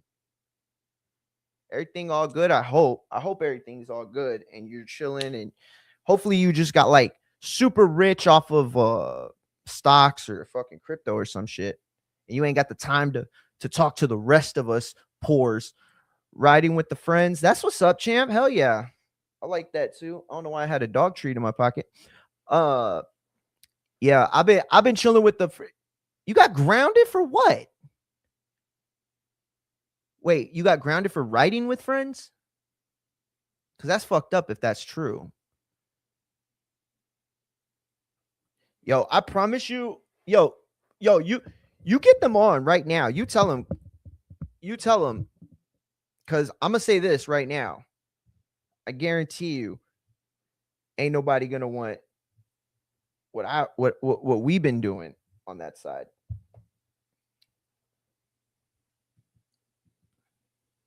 That's all good, champ. That's all good. Listen, I'm gonna put the link out there. You want to tap in later and tell us what's been going on. Tell us what you've been doing, what you've been checking out, what you're excited for. Yeah, hit us up. Let us know. But listen, we're gonna talk about first of all, Raw back. Let's run that back real quick. Look, I'm gonna be honest. That was kind of a flat Raw, right? Raw feels super flat now, especially after the SmackDown success. Hold on, let me see. Yo, shout out to UK Rob. UK Rob, yo, he's so funny. He said, well, I'm not gonna say what he said because he texted me, but he said, Charles Martin and FA Ajaba, the Zuffa boxing main event. Bro, that's the second one. Look.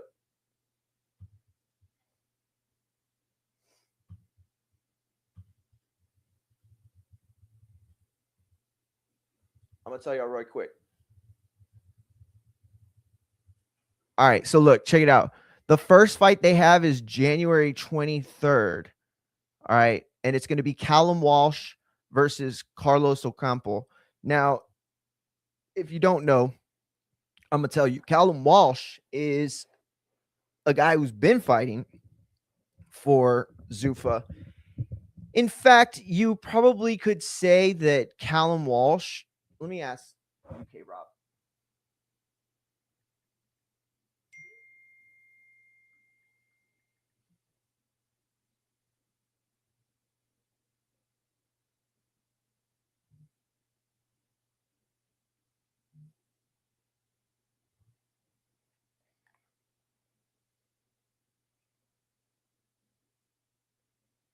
You didn't get my text about sent? I sent him. Man, I don't know what's going on. It's not my text saying they're going through now, but I guess you're not getting them. I sent you 3 texts. I sent you one that said I sent it, and then I said, "Oh, you did? Oh, okay, cool. I was tripping. Oh, okay, good. I just want to make sure my texts were going through because man, they haven't been going through at all. I'd seen that, but let me know if you got any time today. No pressure. I know it's late, but man, that referee talk popped off on live. Cool. Hell yeah. Yeah, I seen that. I'm actually gonna use it for reference. Yeah, I was doing the raw recap and man, it was crazy. I said something on Saturday and a bunch of people just came at me today talking about how it was not a bad stop. I didn't even think it was a bad stoppage, but anyway, I'll let you get to it. I'll send you the link. All right, appreciate it. Bro, that's crazy. My phone ain't been working at all with non-Apple providers, dude. That's such bullshit, bro. You don't think that's like just horse shit? Anyway, I'm done with this shit.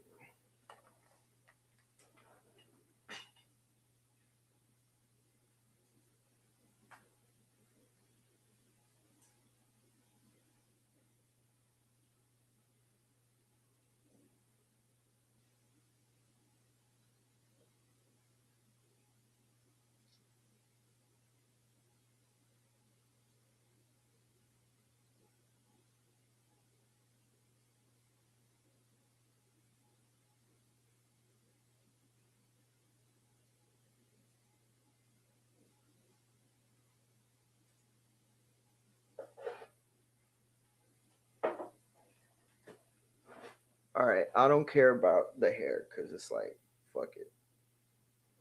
I'm only wearing the beanie because I need to wear my thing. What are some snacks that I should try because I keep buying the same stuff? Okay, but here's the thing, Cal. Are you looking for nutrition or are you just looking for snacks? It's like movie snacks, and then you have like post-workout snacks or like dinner snacks, right? Shit like that. I'm gonna tell y'all, this is for real, no bullshit. If you want a hack, like let's say you're working out and you need a something that's gonna help you get the workout done, but it's too late at night to have like something like caffeine, try a pixie stick. No bullshit. Try a pixie stick or try like a few jelly beans. Obviously, if you're working out and you're trying to cut fat, you definitely don't want to uh, you know, go over with sugar.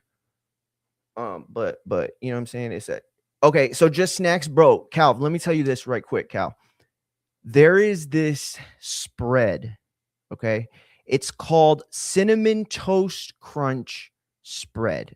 Okay. It's got a little bit too much fat, but the calories and the protein combo are so good. So good, Cal. Also, let me tell you these right here. When I was when I was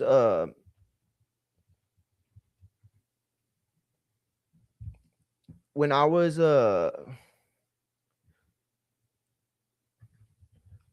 when I was doing powerlifting and bodybuilding, well, really I quit bodybuilding after like 3 months, but when I was doing powerlifting, I was having to get a shit ton of protein in, bro, a shit ton.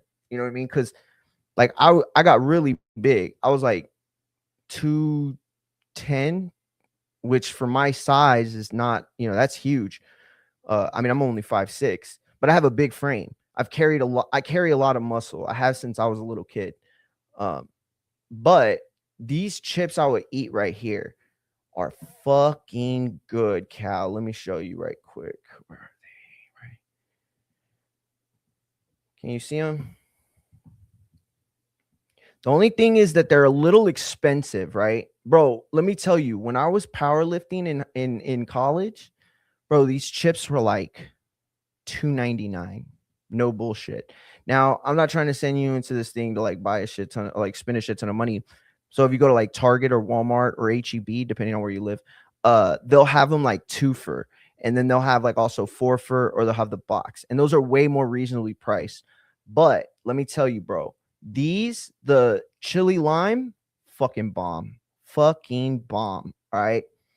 Where else? The spicy sweet chili, they're okay. They're not terrible. Sour cream and onion, these were my go-to. All right. Now, the best one. Oh shit.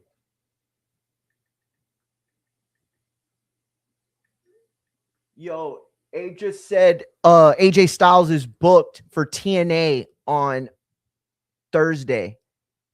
That's fucking awesome, bro. That is so awesome. Hell yeah. Uh, but anyway, Quest Nutrition, those chips are good, but these are the ones, the tortilla chips, bro. These are so fucking good, dude. I'm telling you, they are so good. And now, like, if you look at the nutritional aspect of it, right? It's not like a superfood or anything, right? But it gets the job done. Okay. First of all, total fats are 4 grams, right? But what you need to understand about fat is fat's not bad, not at all. It's actually good. What you don't want is saturated fat. What you don't want is trans fat. And then there's a third one, but I forget what it is. You don't want these. So when you see 4 grams, but only 1 is saturated, that's not terrible. That's not terrible at all. Sodium, a little high, but no big deal. If you work out, sodium's not a big deal. Total carbs, 4 grams. Honestly, I wish it was higher. The dietary fiber is 1 gram. So you know that those carbs are, mostly like shit carbs, but it's not a lot, right? The protein is the big thing. 17 grams. That's a lot for chips, bro. That's a lot for chips. You know what I mean? But those are really, really good. Quest makes good shit like all together. But if you want something sweet, it's like sweet and savory. Those are like the 2 things that are like sometimes really hard to find. But if you want something sweet, I actually have something I'll show you here in just a bit. But look, TNA, Oh, you do like those, Cal? Yeah, those are really good, right? Hey, you know which one? Oh, I got you, Cal. Are you like trying to like bulk up or like lift weights, or where you at, champ? Because you know the champ can help you out over here, right? I got you, champ. Anything you need, I got you, bro. Let me tell y'all, I found the cheat. I found the cheat for Smoothie King. So if you go to Smoothie King, right? Smoothie King is good, but it's not good either. It's like if you just order things the way they are, it it could be bad for you, right? Like if you get strawberries, they have sugar in them. You have to ask for no sugar strawberries, right? Sugar or strawberries without sugar. But I found the hack. So there's this protein at Walmart. Let me go grab it. Where's the canela, girl? Babe, you want me to take your mom home? No, no, no, I know. I was going right now. I just meant like later.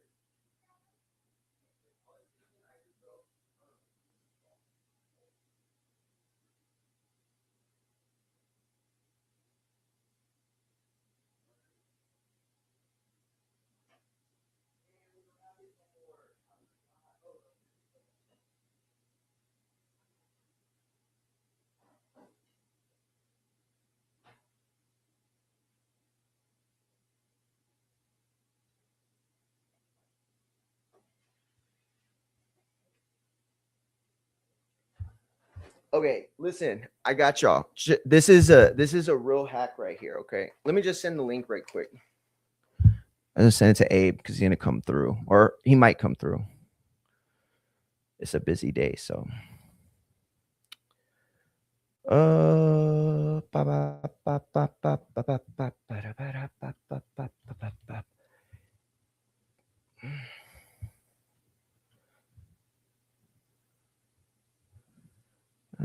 Show link.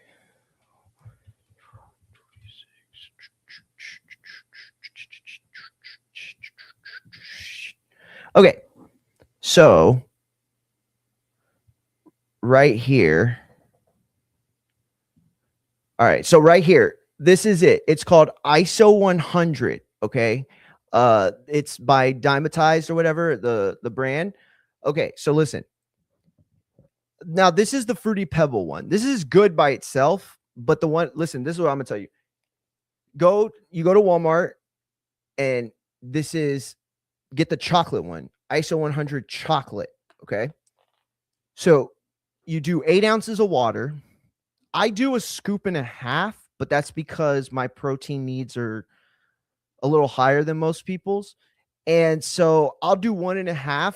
I would do like 1 to 1.25 for you, like just like to try the taste out and stuff. But as long as you get a scoop of protein in there, you're good. But you do that, then get a tablespoon of peanut butter or a teaspoon of peanut butter. I know those are two different sizes, but it just depends on how much peanut butter you like.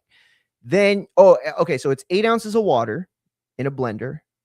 All right. And then it's the scoop of protein, the scoop of peanut butter. I add 1 packet of stevia in it. You don't have to put the stevia, but I like it. And then strawberries. 1 cup of non-sugar strawberries. Sometimes I would do the sugar strawberries, it depending on like what I'm having for the day. Like if I'm gonna wake up and so like I intermittent fast every day. Uh I don't have a time like I used to because I feel like I know my body so well to like at this point in my life that I could be in a situation where it's like, oh, I'm gonna do this, or you know, I'm not gonna eat right now. Like I'm gonna eat later today. So then I'll do one with strawberries that have sugar, just for like a little bit of energy and shit. Um, but it's really easy, dude. It's really easy. Hold on, let me just sign into my shit. So yeah, that's the recipe. And I'm telling you right now, if you have ever had Smoothie King and you've ever had the chocolate gladiator, that's exactly what it tastes like. Just try it. Try the routine. Try the recipe I gave you. And I'm telling you right now, dude, it is going to be something that you're going to love.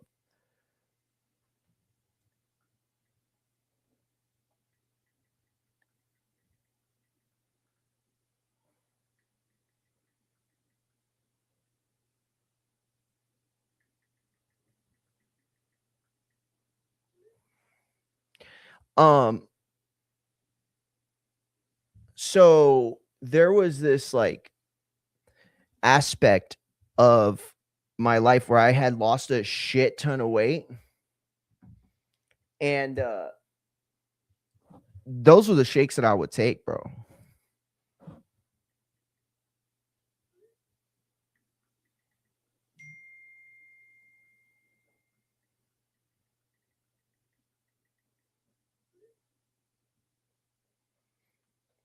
All right. So yeah, it was like 2014. And I got like really, really fat, like super fat. It was the biggest I'd ever been in my life. The hell?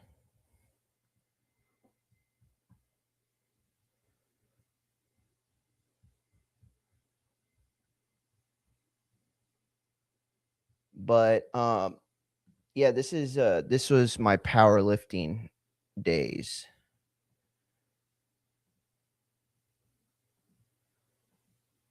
It was like I was like very shoulder and arm heavy. God damn, I was fucking huge. Jesus Christ. Not that way. Let me see. Yeah, so that's not as big as I got, but that was about the start. So I got really, really fat. I didn't do any cardio. Nothing. I didn't do any abs. The abs that started developing right there, the chest, everything that you see is all powerlifting. I didn't do any abs. I didn't do any cardio. I did deadlifts, I did squats, and I did bench. And if you do those main workouts, you don't ever really need to do abs. You don't really need to do pretty much anything, really. I mean, there's like a lot of stuff you could do that's like not really that big a deal. But yeah, I had like shoulders and traps that like they were. This is like I just was built this way, right? So it's like if you're fat and you start lifting weights, the fat gets cut, the muscle stays, and it's like around your body just starts to lean out. But I was on a shit ton of protein. Let me tell you, I would have 3 protein shakes a day. The smallest would be 16 ounces, and the rest of them would be between 24 and 32 ounces. But yeah, man, keeping the protein in, keeping the protein up is the key, right? This is probably a shit squat. Let me see. 3 25-pound bumper plates. That's not true. I don't think I hit this well, but let me see.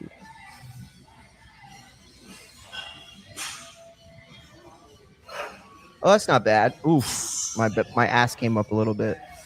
So when you get to the box, when you get down right here in the box, you just want to push it up. That's a little better. No, it's a low bar squat, champ. There's low bar and high bar. You do one or the other, but it's not like a big deal. Anyway, so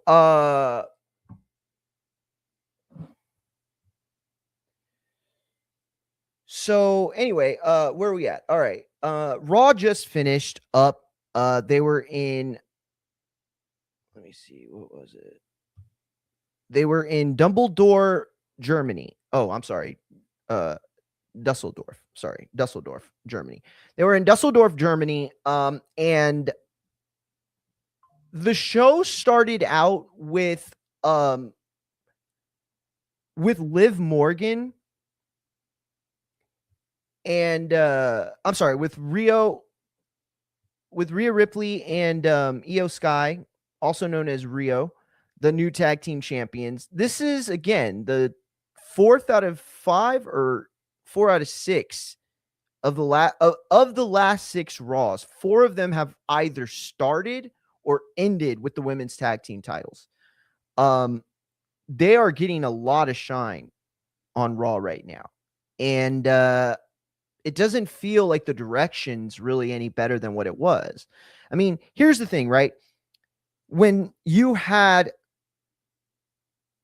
Alexa Bliss and Charlotte Flair as the tag team champions, this is the same exact situation, right? 3 teams vying. In fact, 2 of them are the same. The only team that's different is Liv Morgan. And it almost feels like everything they wanted to do with, or everything they did with Alexa Bliss, they really wanted to do with Liv Morgan.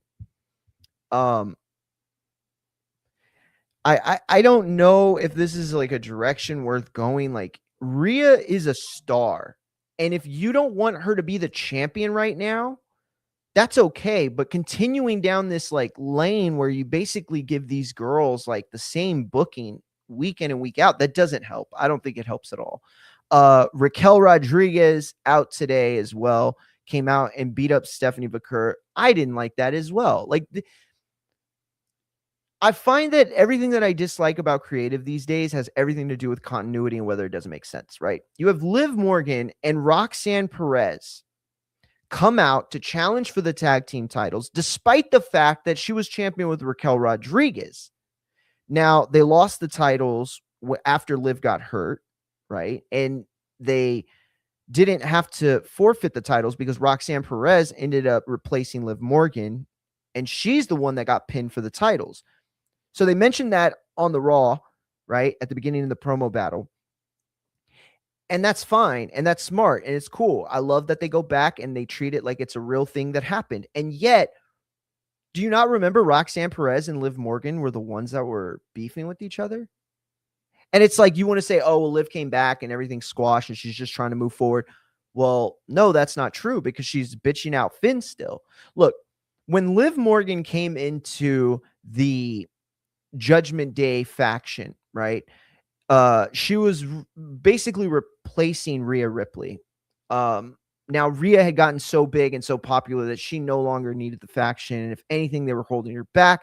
Her and Damian Priest both left at the same time to pursue, their own face stuff.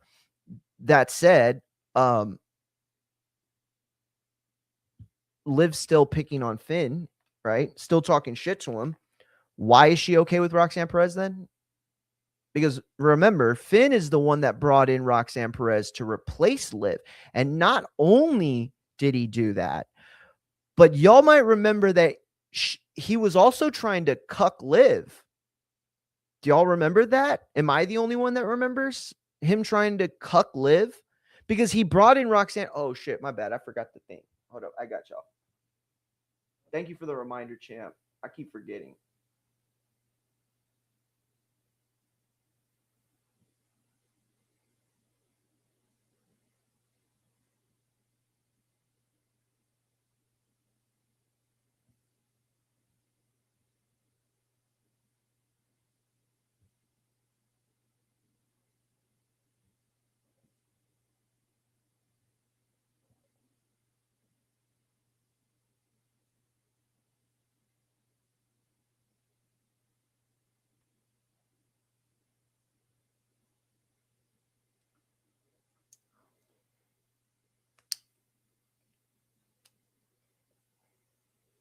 Oh, God, shit like ripped out of my hair.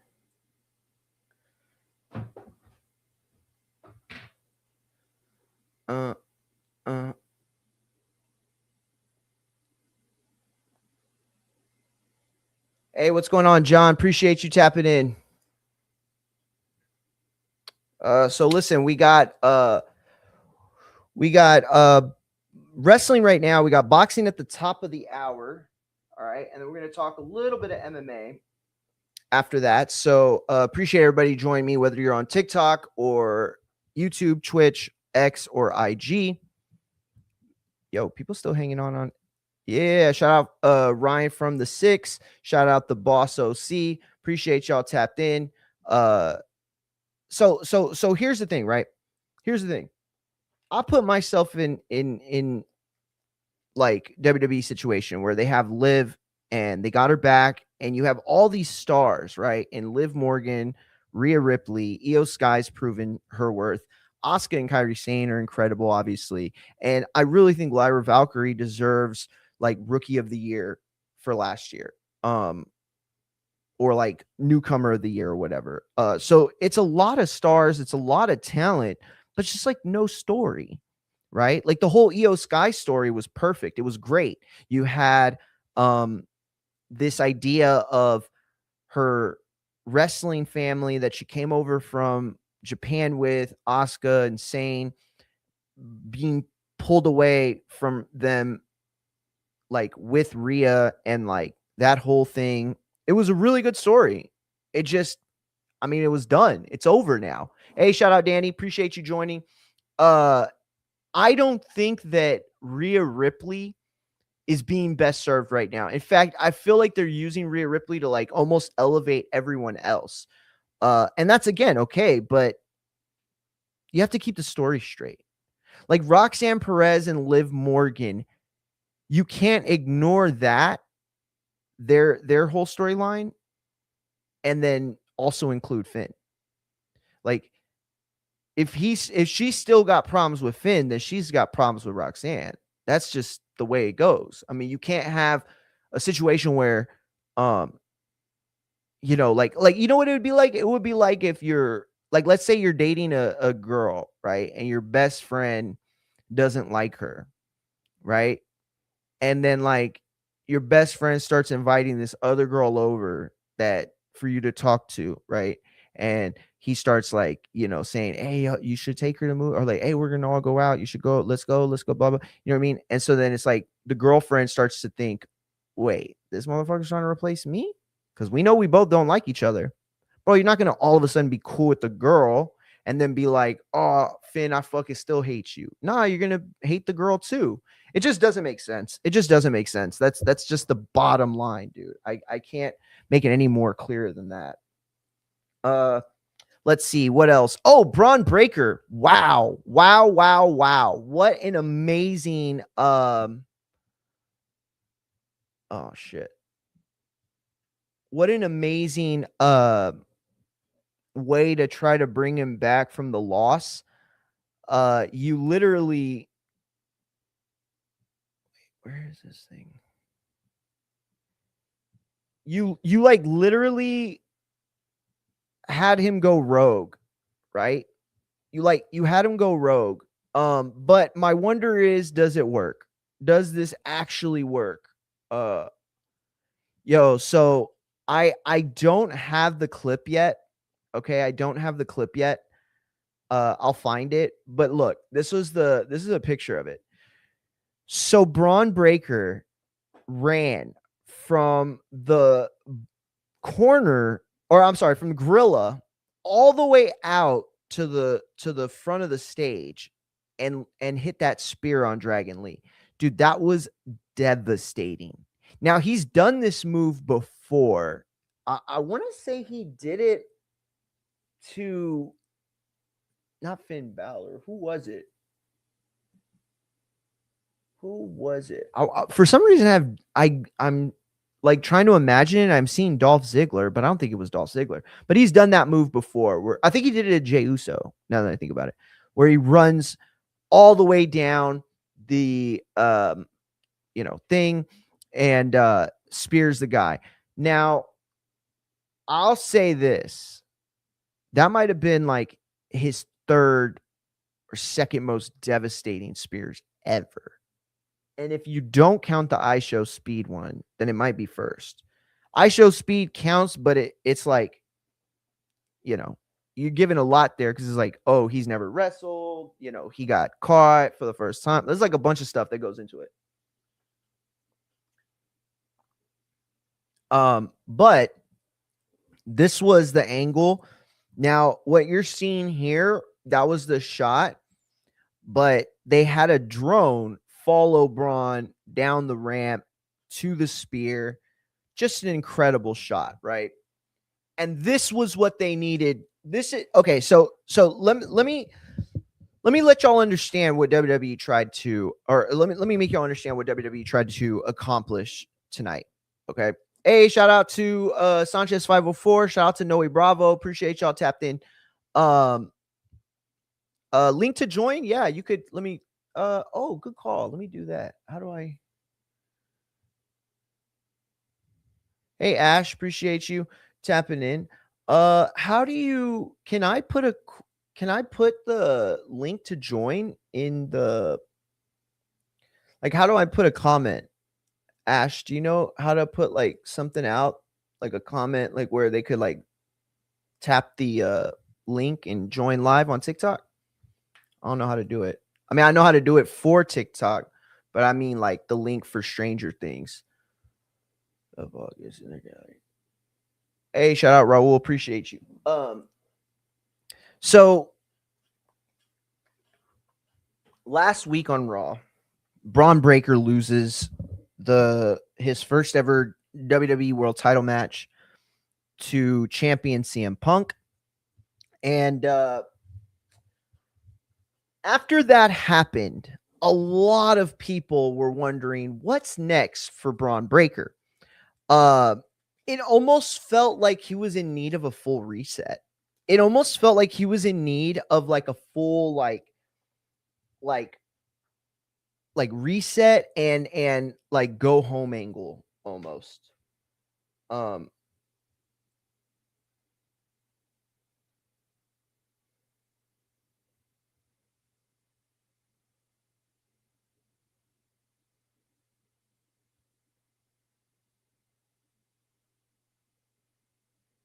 mm, mm, mm, mm, mm.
All right, my bad. I had to repost. If you want to go check out my article, just to give me the click, that's cool too, right? You can go to fightsatw.com and my article's up right now. If you missed Raw, and if you didn't miss Raw, hey, you could still just, come on.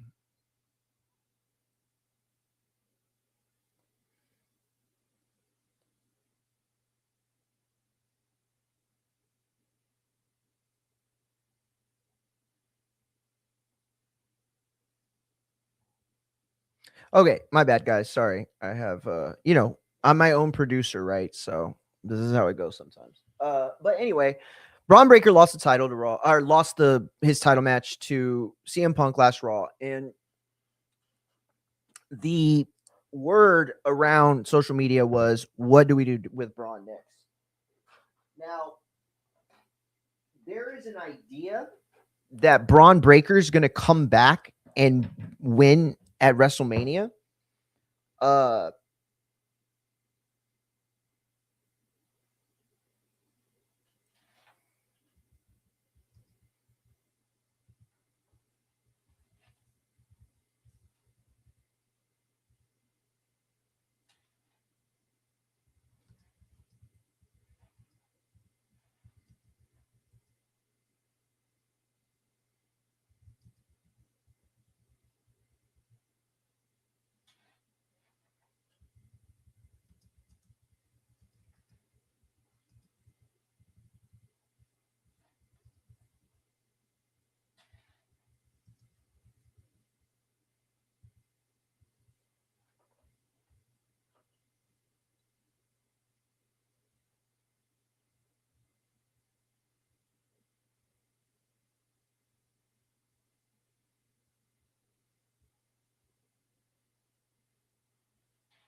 All right, guys, my bad. Sorry again. I like the setup of Raw tonight.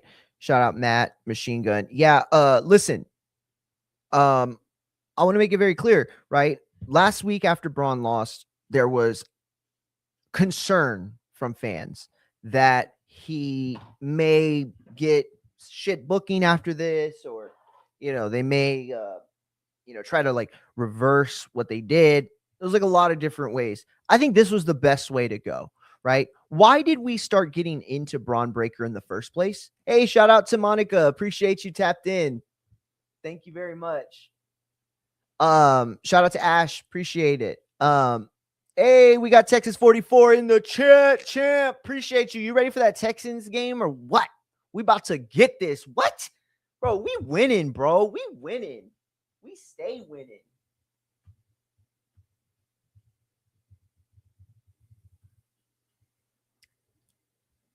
Oh, man. I wish I could just stay live for the whole thing. 7:15 it starts. That's my time. Yo, we beating the Steelers today, though. Hey, if you're from Texas and you're ready for the Texans to beat on old-ass Aaron Rodgers, bro, throw your H-Towns up right now.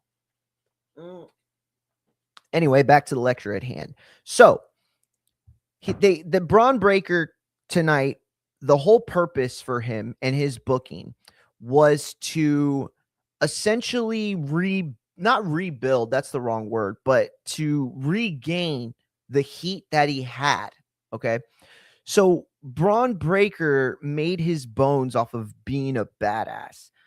But when he got to the WWE main roster, there was a point where it wasn't enough. And he started to have to be not just a badass, but almost like an uncontrollable force, right? Shout out to Nightmare Projects. Appreciate you tapping in. Shout out to everybody on TikTok. Appreciate the likes. Appreciate the fact that y'all are tuned in.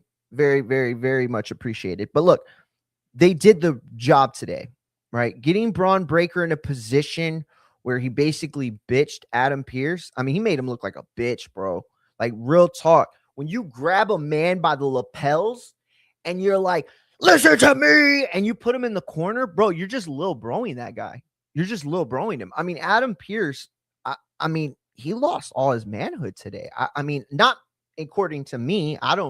That's not how I, define manhood. But to the rest of the superstars, to the whole locker room, like if you're a WWE member of the roster, why on earth wouldn't you just barge into Adam Pearce's office right now, slap him on top of his bald head? No, you lick your hand, and then you slap his fucking bald head, and you be like, I want a title match right now. Isn't this how it goes?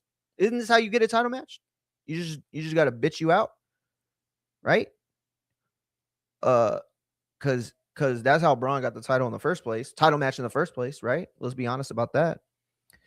So you bring Braun out, right? And you have him deliver a devastating spear, okay? A devastating spear onto Dragon Lee. Now, remember when Braun started to really pop off? Why was he popping off like that? Do y'all remember?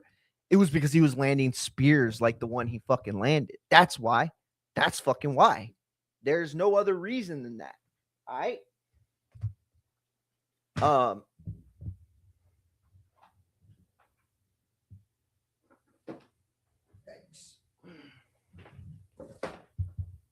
Yikes.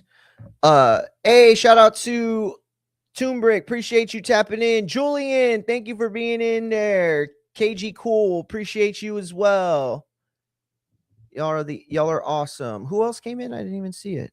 Monica. Well, now Broncos all day just saying, how dare you? How dare you? Oh, you're in Vegas. Vegas in the house. That's awesome. That's where all my favorite events in the world are happening this year. I mean, I guess if you count Canelo and Crawford last year too. But shout out to Vegas, shout out to you. Not shout out to the Broncos, I'm sorry, but listen, Monica, I am a long time Cowboys fan, okay? And obviously it hasn't been a great last 20 years, 30 years. Jesus Christ, it's been 30 years. And I am old enough to have seen a Cowboys Super Bowl. But last year, I decided to drop my ego and my pride as a Cowboy fan, right? And say, why do I dislike the Texans when they are in the AFC? They're another Texas team, right? It's not like I only support the Astros. I like the Rangers too. And so I didn't jump on a bandwagon that was already started like a lot of other people. I came in because the coach I respect a lot, D'Amico, and I've also met him a few times, and their quarterback, obviously. So, look, I just want a run that lasts more than a week. That's all. Okay. And if I'm also going to be honest, Texans, they've always won the wild card and then they lose the next game. So, hey, shout out Matt. Hey, Julio, champ. No hate on America's team. I remember their heydays. Monica, you do not look old enough to remember their heydays, but I appreciate you being so kind. WrestleMania, you mean Braun winning at WrestleMania, Monica? Yeah, I think that could happen. A lot of people want that to happen. Here's why I'm against it. And this is why I love this segment tonight so much. Okay. Braun Breaker is not a face. He's a heel. And every single face run that we've seen at WrestleMania that leads to a tremendous elevation in stardom and ability or talent or respect. Like everybody is automatically elevated the moment they have their WrestleMania moment, right? It was true for Cody Rhodes, who became the face of the company, literally, in place of Cody. Live restricted for some your live content themes that may be uncomfortable and has been restricted. What? My live got restricted for what? Am I not allowed to cuss on TikTok? I mean, I say all the right made up words. Anyway, so Breaker winning at WrestleMania, it would be a situation where he's not like a Daniel Bryan, right? Or a Bryan Danielson. And he's not like a Bret Hart. He is a heel, and he's supposed to be like a badass heel, like a Brock Lesnar, right? I don't see how it works. I don't see how it ends up making him a bigger star. I don't see how Braun Breaker winning at WrestleMania elevates him like in for the character that he is. Obviously, like any big win at WrestleMania is going to elevate it, but what long-term success does it have? I honestly feel like he'd be better off dominating and continuing to dominate, and I used the Sheamus line before, like all these people that they've always brought in the past. What have they done? Smoking. This is, hold on. I'll tell you.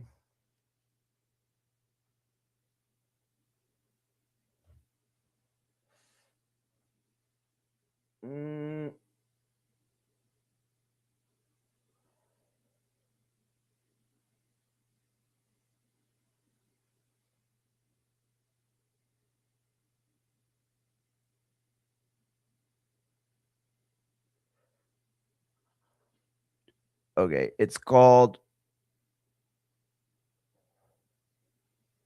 This is taking way too long.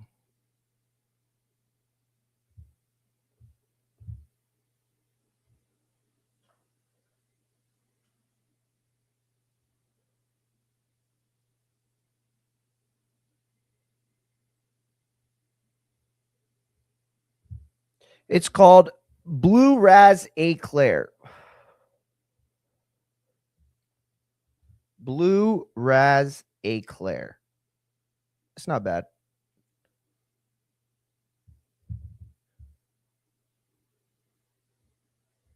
Huh. That's weird.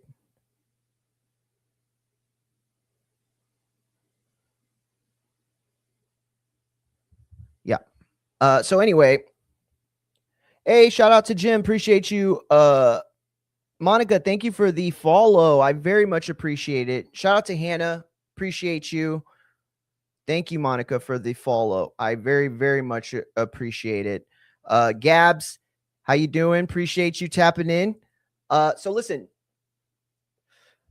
Braun Breaker now gets into it with Pierce tonight, right? And he's back to what we had from the moment we started setting him up, right? He grabs the lapels on on Pierce, right? And he's just yelling at him. And now here's the problem though, right? Like from Pierce's standpoint, you've already gotten bitched a bunch of times. Or maybe not a bunch, but you've already been bitched before. And I'll say that this hasn't escalated to the point that the whole Nick Aldis and Braun Breaker, I mean, not Braun Breaker, it was Nick Aldis and fuck, I don't remember who. Oh, it was Drew McIntyre. Remember, we thought they were going to scrap for a while. Remember? We thought they were going to be the ones that ended up getting it on. And they didn't. You know, they had their little like back and forth moment. I always liked Nick Aldis. I always thought he was a better wrestler than most people would assume. But I understood why they didn't go there. Adam Pearce, I really never saw him wrestle very much. I mean, other than like clips online, but I don't even know if he can still go or not. The whole point of this has got to be taking out Pearce, right? And then Pearce finding like a champion, right? You remember, I don't know how many of you have ever seen Game of Thrones, but like in Game of Thrones, hey Mayo, appreciate you tapping in. We're talking about wrestling right now. We'll be talking about boxing at the top of the hour, but I don't know how many of you have seen Game of Thrones, but in Game of Thrones, there was this thing where they would have, what was it called? Trial by combat. So if somebody was, let's say in like some serious legal trouble, right? The kind of trouble that you would be like receiving the death penalty for, you could have trial by combat. That's where you fight somebody, and if you win and kill the other person, then your life is saved and you don't have to, like, the whole law you broke is just like forgotten. And of course, if you don't, you die. Now, there was an episode in one of the seasons where Tyrion, who's the little person in the show, many of you know the name, even though I just forgot it right now, his actual name. But Tyrion, he was a small guy. So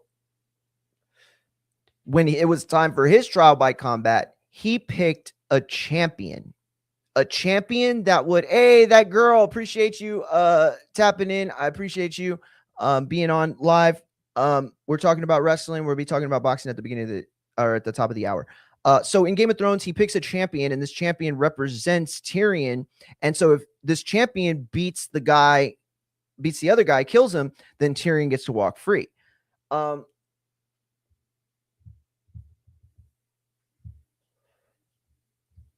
Let me tell y'all, I really love that storyline, and I think it would work with this. Pierce is too old to fight, right? Here's the thing. If you're going to even if Pierce could go, let's say Pierce has one more match in him, right? Hey, shout out to the State of Boxing. I appreciate you joining. Listen, we're talking about Raw and wrestling right now, but at the top of the hour, we're going to be talking about boxing. The Matias fight, was it a good referee stoppage or not? And we have a few other things. Barrios and Ryan Garcia was officially made, as well as another Zuffa fight announced. And Tank is posting again on social media. Is he back or is he just whack? We're going to find out. Top of the hour. Appreciate you joining us. Dennis, appreciate you joining us in the chat. Thank you so much. We'll be talking about boxing at the top of the hour. So you have Braun Breaker in a position where you make him a badass again, right? But you can't have him fight Pierce because there's two things to it. One, either Pierce can't go anymore, which is probably the most likely scenario, or two, he can go, and you're going to have to make Braun sell to a dude who's been wearing a suit on every single show for the last several years.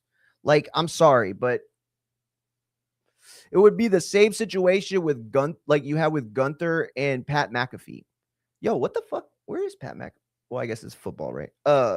But when you have Pat McAfee in that situation, it was terrible because it made Gunther look like, what, you're not going to just kill this guy? And yeah, he did end up killing him, but it was like a situation where he didn't have to feel like he had to come down to McAfee's level. That's what I'm trying to say. And so for Braun to be built as this big monster, for him to be feuding with Pierce in any way that Pierce gets heat on him, it's ridiculous. It doesn't work for a storyline. Braun Breaker needs to destroy Pierce so much. Listen to me. That Khan comes out from the back, or Triple H. I mean, shit, Ari Emanuel, if it works. That's what needs to happen next. Braun Breaker, listen to me. Braun Breaker needs to hurt Adam Pearce and Nick Aldis. Maybe even Triple H. So much so, he needs to cause so much havoc on this show that The Rock has to come back. Or that Khan has to come out. Somebody that separates this storyline that we've seen before, where the big bad guy is just causing havoc because he's pissed off, right? But we've seen it, and we've seen havoc on Raw. Look, who remembers the Reed and Strowman feud from a few weeks ago? Hey, Derek, appreciate you tapped in. We're talking wrestling. We'll be talking boxing at the top of the hour, champ. How many of y'all remember that? How many of y'all remember Braun Breaker? I mean, sorry, not Braun Breaker. What's his name? Oh shit. Hold on. Give me 1 second.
I can't find my skull. I don't know where it went.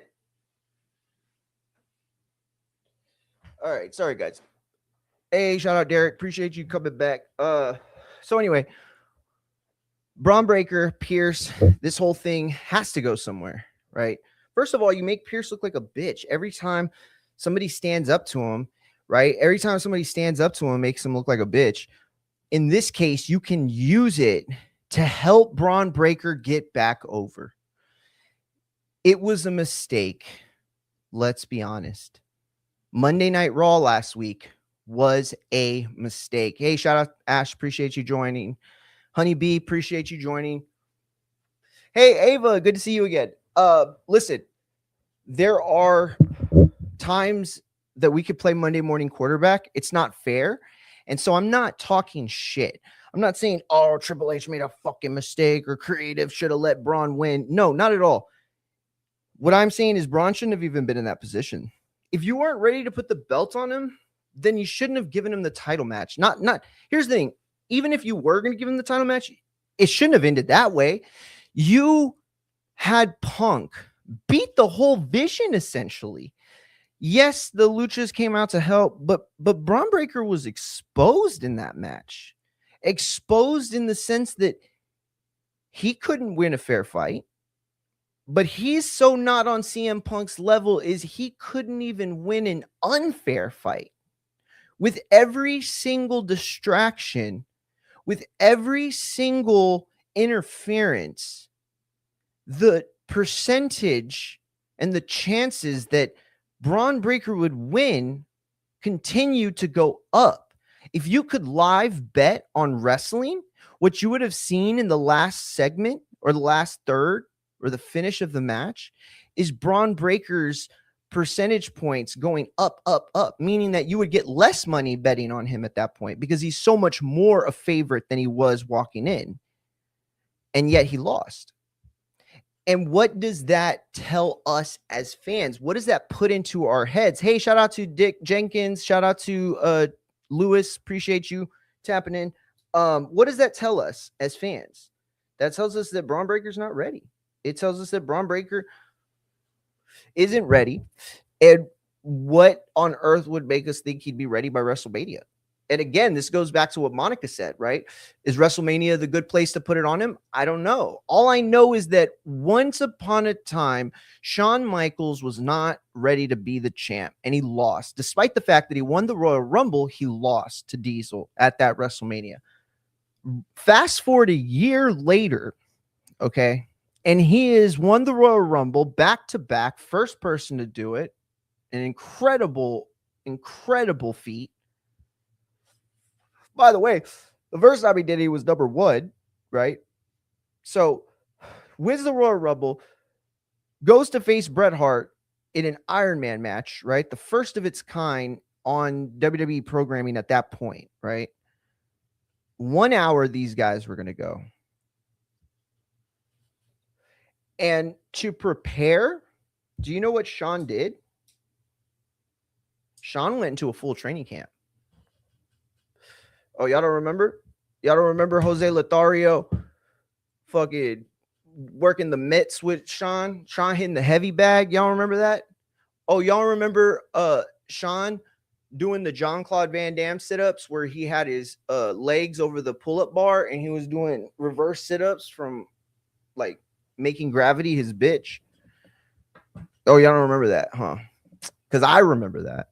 Hey, shout out. Hey, Jess, what's up? Appreciate you tapping in. I remember that very much. And so Shawn, this is a year later again, Shawn had to go into a fight camp with Jose Lothario to utilize a style that was more foreign to him, right? To encompass more into his game in order to be the best version of himself, yes, but also elevate his position in the company, on the roster, from a talent perspective, from a drawing perspective, from every perspective that you can imagine.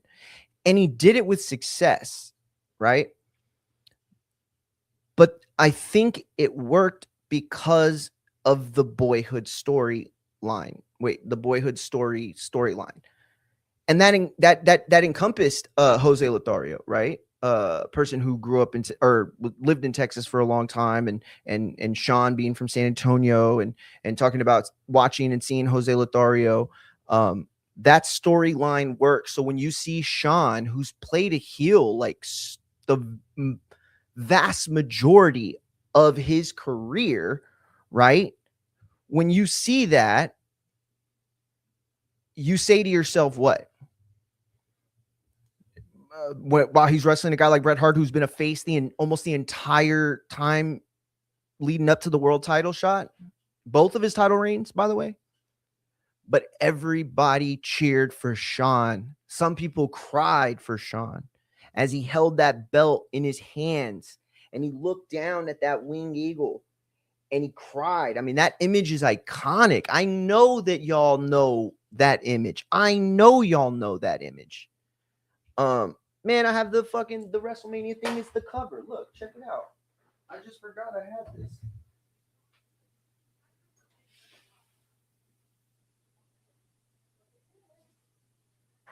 Oh.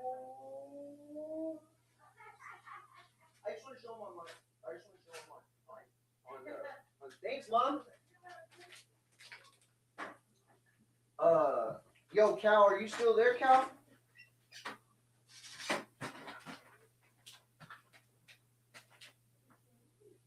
Oh, look, let me show y'all. Can y'all see it? Look. Oh, shit. This is not going to work out. Fuck it. All right.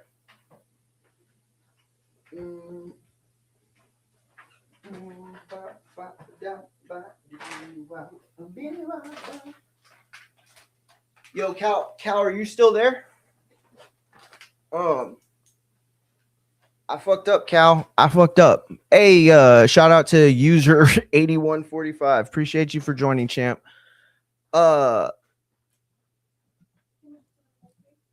Yeah. Oh, I just want to show. Cal, are you still there? Because if you're not, I wanted to show you these real quick. Hold up. You're asking for these are like more savory. They're the Drizzlicious. Damn, that lighting's terrible. They're the Drizzlicious. Can you see them? I don't think y'all can even see them. This light's too bright. Uh, this is the birthday cake ones. They're really, really good. So they're not as healthy, but total fat's 4, but the saturated grams only 2, and that's not bad. And again, these aren't like a sponsored thing at all, right? This is just me. You know, Cal was talking about some healthy snacks. And this is healthier than other shit. Again, it's not the healthiest. Like, there's a difference between like a regular person, like a normal human being who's just training and going to the gym, and hey, shout out to True Sleuth Vibes, and then the difference between people are like take it super serious, like bodybuilders or whatever, right? So like if you're a bodybuilder or like a fitness athlete or like somebody who's like, gets paid to do shit like, YouTube fitness or whatever, social media shit, then obviously this is probably not going to be for you. But if you're just like a normal human being who's trying to cut out Big Reds and Snickers and all that shit, dude, these are so good. These Drizzlicious. They're rice cake, but they're like little like pieces of them, right? And they have different flavors. The birthday cake one that I have right here is good. Cookies and cream is really good. There's one of them that kind of tastes like Cinnamon Toast Crunch, but yeah, let me see. It's only 2 grams of saturated fat, which isn't bad. 0 trans fat. Total fat's 4 grams, so there's a little good fat in it. There's 21 grams of carbs. Now, I don't love that there's no dietary fiber at all. But the one thing you can say is that it's only 2 grams of sugar, or 7 grams of sugar. Yo, Abe Champ. The champ. Where you at? There you are. Champ. Babe, they're right here. What's going on, big dog? What's good? Oh, man, you know me, man. This is the mood I'm in right now. Hey, there he is, bro. Let's go, Sly. Hey, you know what time it is? Hey, listen, I don't know how much time you have. Can you talk about wrestling at all or no? Yeah. Okay, cool. I'm in my John Rambo mode right now. Hell yeah, let's go. Let's start. Let's let that M60 fly. Bro. Braun Breaker loses. Then he comes back tonight. Did he get his heat back successfully? Picking on Pierce, hitting Dragon Lee with that crazy violent spear. Bro. Did he get his heat back? I think he broke old boy in half, man. I saw the zoom out version from behind. Yo, I thought he killed that dude, bro. I was like, man. Yo, you ridiculous. Talk about vicious. And the shot with the drone. I mean, yeah, that's the one I'm talking about, bro. Yeah, Chef's man. Kiss. I mean, because it's like one thing to spear. The spear looked great from every angle, but damn, that drone shit's top level, bro. Oof. Top level shit. Thank you. And bro. So, but did he get his heat back though? Listen, Braun Breaker's a fucking superstar, bro. That's all I gotta say about that. He's a superstar. I mean, yo, that shot of him like getting into Pierce's face, bro. Yes. Man. Oh man, he little broed him so bad. Million bucks. Like he was like, yo, what you gonna do about it? What you gonna do about it? I love that because that was Scott Steiner-esque right there. Very, very. Oh. Hey, so then maybe this is the question I should ask. After losing to CM Punk last Monday, did Breaker even lose his heat? Did he ever really lose it? No. Bro, this guy's still the limit. Yo, this guy is on the throwback Transformers rocket ship, the big joint that took him from one planet to another. He is hell yeah. He is going like this, and there ain't nothing stopping him, bro. So with Breaker, right, doing what he did tonight, I don't know what feud would be good for him, right? And I was talking about possibly Pierce, because I don't want to see Pierce wrestle, right? It would be like Pat McAfee and Gunther. You cannot have an old dude who hasn't been wrestling in years and has been wearing a suit come out and go toe to toe with, my man. But Penta, I don't think works really well. I don't know, but either way, you see what they're doing with Braun, but then now you see what they're doing with Punk, and they're doing the Finn Balor challenge for next week in Ireland, where he's from. Right? Glasgow? Yeah. They're going to be in Glasgow, but he's not from Glasgow. So let me ask you, what do you think? Was it still the right decision to hold off on crowning him? Was it still going against the Goldberg win on Nitro aspect? Or being that Punk and Balor is what they're doing, should they have just changed the title? I mean, are you excited about Balor is what I'm basically trying to ask. Yeah, let me tell you something. Punk Balor match probably works better with their styles. I think you're right. Good call. And so they could kind of drag that. I'm just trying to figure out what the suspension angle is for Breaker with this. Are they suspending him to keep him off TV until Elimination Chamber? Like, so Royal Rumble, maybe? Royal Rumble's in like 2 weeks, bro. Yeah, 2 weeks. Yeah, that's not that long. You're right. Like, I don't know. Like, I don't. Or is this where he pivots to SmackDown? But you got to keep the whole vision's got to go, right? Yeah. I don't know. I think that. I don't think that this is gonna wait. Do you think Breaker could go without the vision? Like, do you think right now he works without the vision, or you think they should keep him in it? I think they should keep him in it, but if you're gonna make that move, you make it now to SmackDown. Okay. I see that. I can see that. Yeah, if you're gonna make the move, and you only do that if you know that Seth is on his way back soon. Oh, okay. Yeah. You know what I mean? And then that way you lead to Seth, Braun Breaker at some point, and they're on separate programs. And, and Seth can be like, yeah, and I still got that, bone to pick with Braun Breaker, blah, blah, blah type of thing. Yeah. Maybe. I don't know. So look, I think that, like you said, Breaker's $1 million, right? But I think that, and he's guaranteed for a big spot at Mania.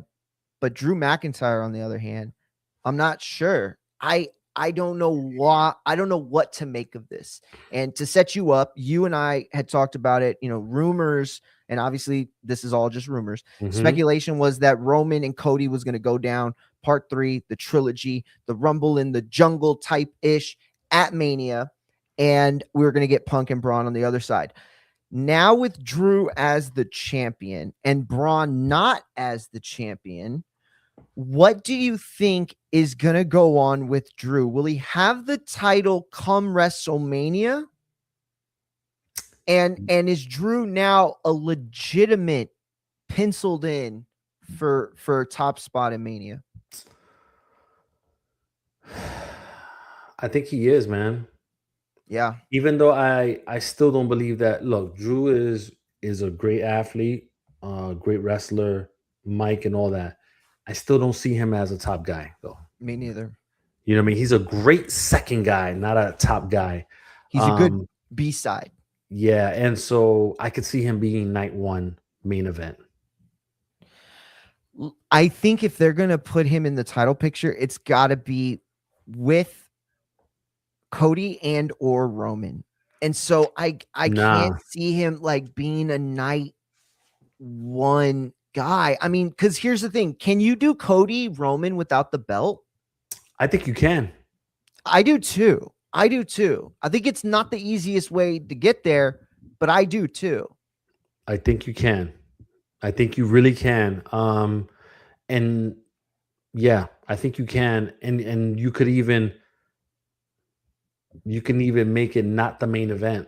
But that'd be hard to do. But yeah, that would be crazy. That would be crazy if they did that. I don't see them doing that though. So with Drew, what was your reaction? What did you think walk us through it. How do you think it all went down, and where do you see Jacob Fatu in this? Yeah, there was. I hate to say it, but I feel like we're gonna get like another triple threat. Yeah, at Mania at some point, either night one or night two. We're gonna get a triple threat something. Um, I did like how they brought Jacob in.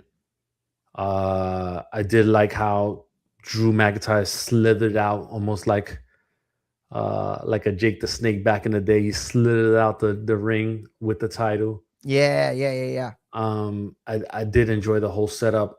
It was time. I didn't know that they were going to do that overseas, but it makes sense to do it overseas because Cody got so much heat, good heat here in the US that you don't want to do it here. So doing it overseas makes sense if you're going to do it at all. And then him winning it back at some point here makes more sense. I was going to ask you this. I've been thinking of this, and dude, I texted you this twice this weekend. And I'm telling you, I don't know why these texts didn't go through, but I want to ask you, because you just mentioned it, and I thought the same thing, but I also thought this. Could this win from Drew and also a potential, in this title match with Finn and Punk, although, there's virtually no chance Balor's winning. Could this be WWE priming us to expect bigger moments from the overseas show? And just to give context, we always knew from the moment the Saudi deal was done, those were glorified house shows. I mean, they were the Super Bowl of house shows, don't get me wrong, but the continuity never meant anything. They never actually did stuff there, right? It was just like one-off stuff that changed last year with Seth's whole, removing of the thing and everything. But could that be what WWE's doing, being that Ryder's got Royal Rumble and next year we're going to have the Saudi WrestleMania? Yeah, definitely, because they're trying to get more PLEs in the UK. And I think they alluded to that already. So you had mentioned on the show Latin America as well, the expansion. And last year. And in order for them to do that, they got to be able to. People got to believe that something is going to happen other than just a normal like pin or schmaz or whatever the case may be.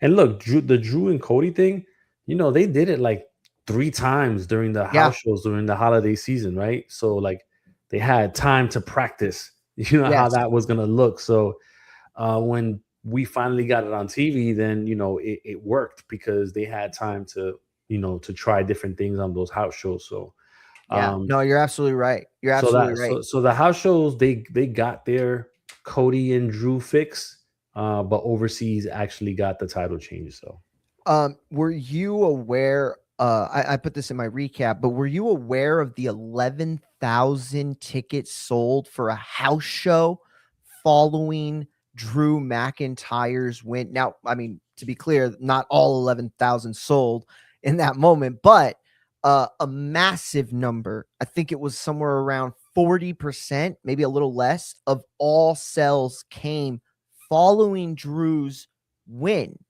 Were you aware of that? And what does that speak to you? Is that something WWE needs to pay attention to more, or is this kind of like a one-off type of situation? No, I think that it's a one-off, but I wonder if that altered how they booked it. In what way? So, maybe that they saw the 60% that that was only sold, right? And they were like, well, shit, if we're going to go to Scotland and we're going to put McIntyre, with the belt, maybe that could boost things up or whatever. Okay. I don't know. I think that it might have been a one-off, but who knows, man? They don't go overseas a lot, so they got to try to do things to maximize their presence there for the limited time that they're there. Okay. Listen, we're gonna switch to boxing, but before we do, Royal Rumble's coming up. Or 2 things I want to talk to you about real quick. Just fast. TNA, AJ Styles. You mentioned it. I talked about it before you came on. I told the community, so they are aware. AJ Styles is booked for this Thursday show on AMC. This will be the debut of TNA's multi-year deal with AMC to broadcast on Thursday, 7 p.m. You can go to fightsatw.com and check out the recap for that show, as well as every single Thursday. What's the old boy's name? Fernando. Thank you, Fernando. Yes, I very much enjoy Fernando's work. We were talking about him earlier. And I was actually going to reach out to you later and see if I can get his email or something to see if he can come on Friday to chop up, his thoughts on how the show went down. But that said, yes, go to fightsatw.com, make sure that you're tapped in, and you can get TNA's recap every Thursday. So, but what do you think? AJ Styles being on the show, could it set up a bigger thing for him down the line? Is this a one-off? What do you expect from this other than them trying to garner a pop? Yeah, I mean, listen, could you talk about TNA without AJ Styles? Not really, right? Nah. So something as significant as the inaugural event on AMC, you had to have him on there. Like that was like a no-brainer. I wouldn't be surprised if like that he's involved in their first pay-per-view somehow, some way. Maybe putting one of the younger talents over, or you throw in Joe Hendry in there. Why not? Ooh, not bad. Because I think Joe Hendry is scheduled to be on that show as well. So okay. I don't know. Like I think that there's a lot of opportunity there. I like that they're announcing that AJ Styles is going to be there. It is in Dallas, I think, at the show. Yeah. Uh-huh. Yeah. So big wrestling town. I think that it's the right move. The right move to make. And if they're not sold out, they're probably close to being sold out, I'm sure. Final wrestling thing, Royal Rumble's coming up. Dom's hurt. Braun, we spoke about, obviously possible elimination chamber. Right now, obviously, I'm not going to hold you to this, but just early first thoughts, where you're at, just feel out. Who are you feeling this year, right this moment? Your early pick for Royal Rumble. Where are you at? Where are you leaning? I'm still thinking Braun Breaker, man. But if not Braun Breaker, then I'm thinking of Jey Uso. But I'm gonna tell you, this Royal Rumble is gonna be filled from A through Z with big time names, man. You're gonna have Cody in there probably. Might even see Roman Reigns, Mike Santana. Wouldn't be surprised if Frankie Kazarian is there. TNA guys. What do you call it? Some of the NXT guys. There's gonna be some big names on this one. It's gonna be really exciting. I like the way it's gonna head. I don't think there's gonna be too many old names out there like doing like cheap pops or anything like that. Yeah. I did see something about someone saying Jericho may be popping up on Thursday. I don't know about that. Who knows? I mean, that would be cool. That would be dope. He would, because he's never, the first time he's ever on the network. Yeah, or on the on the promotion. Yeah, that would be cool. Hell yeah. So hey, I mean, on IG they're saying, Mario, will you hurry up and get to the fight with Abe already?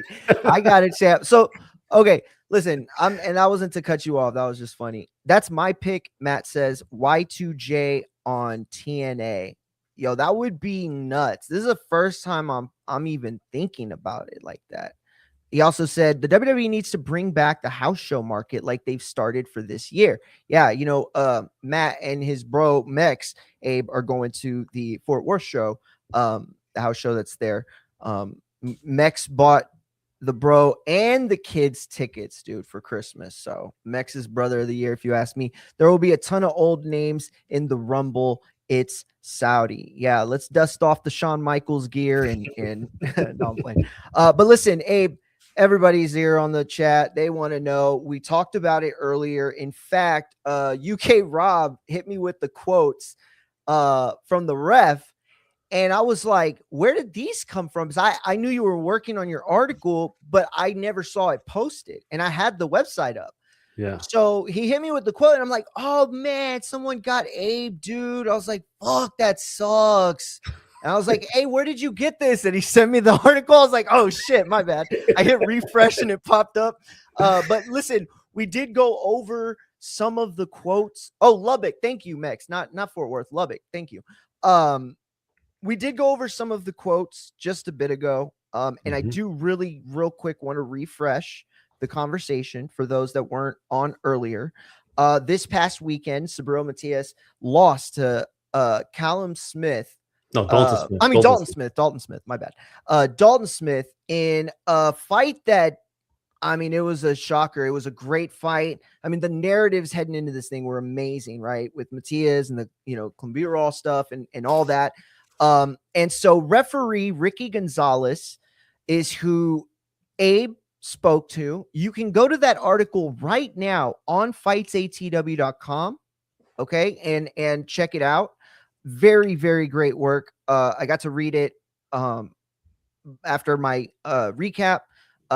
Abe also has the scorecards in there, which, man, I had looked for them and I found like people like putting in like AI scorecards. They were definitely not the right ones. They had rounds that weren't even fought that were covered. But real quick, the whole point is Matias was knocked down in round 5. The referee waved the fight off, and some felt like it was an early stoppage, that the ref pulled the trigger too early. I want to read his quotes real quick and then kick it to Abe. He said, wait, oh, my bad. Let me start from the beginning real quick. Or actually, you know what? Yeah, their styles were made for each. Oh, wait, sorry, my bad. Then, with 47 seconds left in round 5, Matias was knocked down and a core. Oh, wait, hold on. Yeah, it's the black quote there. I just have it right here. Yeah, actually, I'm just going to use UK's. When he went down, my first reaction was to turn to the other boxer to the neutral corner. I picked up the count. It was a hard knockdown. Then when he got up, I saw that he stumbled as his leg buckled. His eyes were very glazed. The physical damage he incurred in that round, and when he went down in that instant, made me think if I had allowed him to continue, that next punch could have ended his career, possibly his life. I've done 700 fights and have seen many knockouts. There were times when guys got knocked down and got up, but weren't wobbling. He, Matias, got up and he was not ready. Safety comes first. He had taken one more punch. It would have been over for him. Had he taken one more punch, it would have been over for him. Abe, you got to speak to him. Very great work. Seriously. Awesome stuff. Go to fightsatw.com. I'm telling you, Abe's been killing it. The whole staff, pound for pound, one of the best. But Ricky Gonzalez, the referee, you spoke to him. Give us a sense of, what the conversation was like, and give us your thoughts initially on what had happened and what you saw, and then how they may have been altered after speaking with referee Ricky Gonzalez. Yeah, Ricky Gonzalez is a veteran, man. 700 fights, over 700 fights. He's a retired NYPD officer. So he did 20 years in the NYPD. So he's a legit guy. Like, he don't take no shit from nobody. He's one of those guys that's well respected in the game, especially in the tri-state area. When I spoke to him, he was confident in his decision. He didn't question it at all.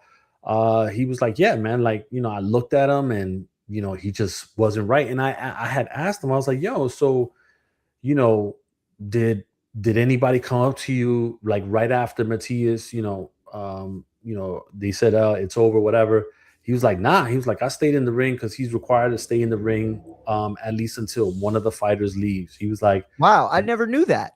Yeah, I didn't know that either. So, he said he stayed in the ring. Matias left before Smith. Nobody said nothing to him. And then he said, even in the back where they get dressed to leave, where he gets dressed is near the where the doctors evaluate them before they leave. And he said even back there, like they crossed paths and nobody said nothing to him. So in my mind, I look at it like this. If that happened, it's because they knew themselves, and Matias deep down inside knew that was probably the right call. And I don't disagree with the referee. I thought it was the right call. In the moment as well? Yeah, 100%. Now I was talking to Zachary Ochoa, who we do the Boxing Rush Hour Show live edition. Tap into that. That's a great show. Zachary's awesome. And we both picked Dalton Smith to win on Saturday. He thought it was kind of quick. The way I was looking at it, if you watch it again, maybe about 10-15 seconds before he got knocked down, he got hit with like 2 right hands. And when he moved forward, he actually kind of stumbled forward after getting hit. And that was like, when that happened, that signaled to me that he was already like badly hurt and he was just standing on all heart. And then when he got 2-pieced up after that and actually fell, that was just like the icing of the cake. And when he got up, first of all, he got up too fast. He got up at the 5 count. He probably should have stayed down to at least 7 or 8 and then got up. But that was his mistake. You know, he got knocked down.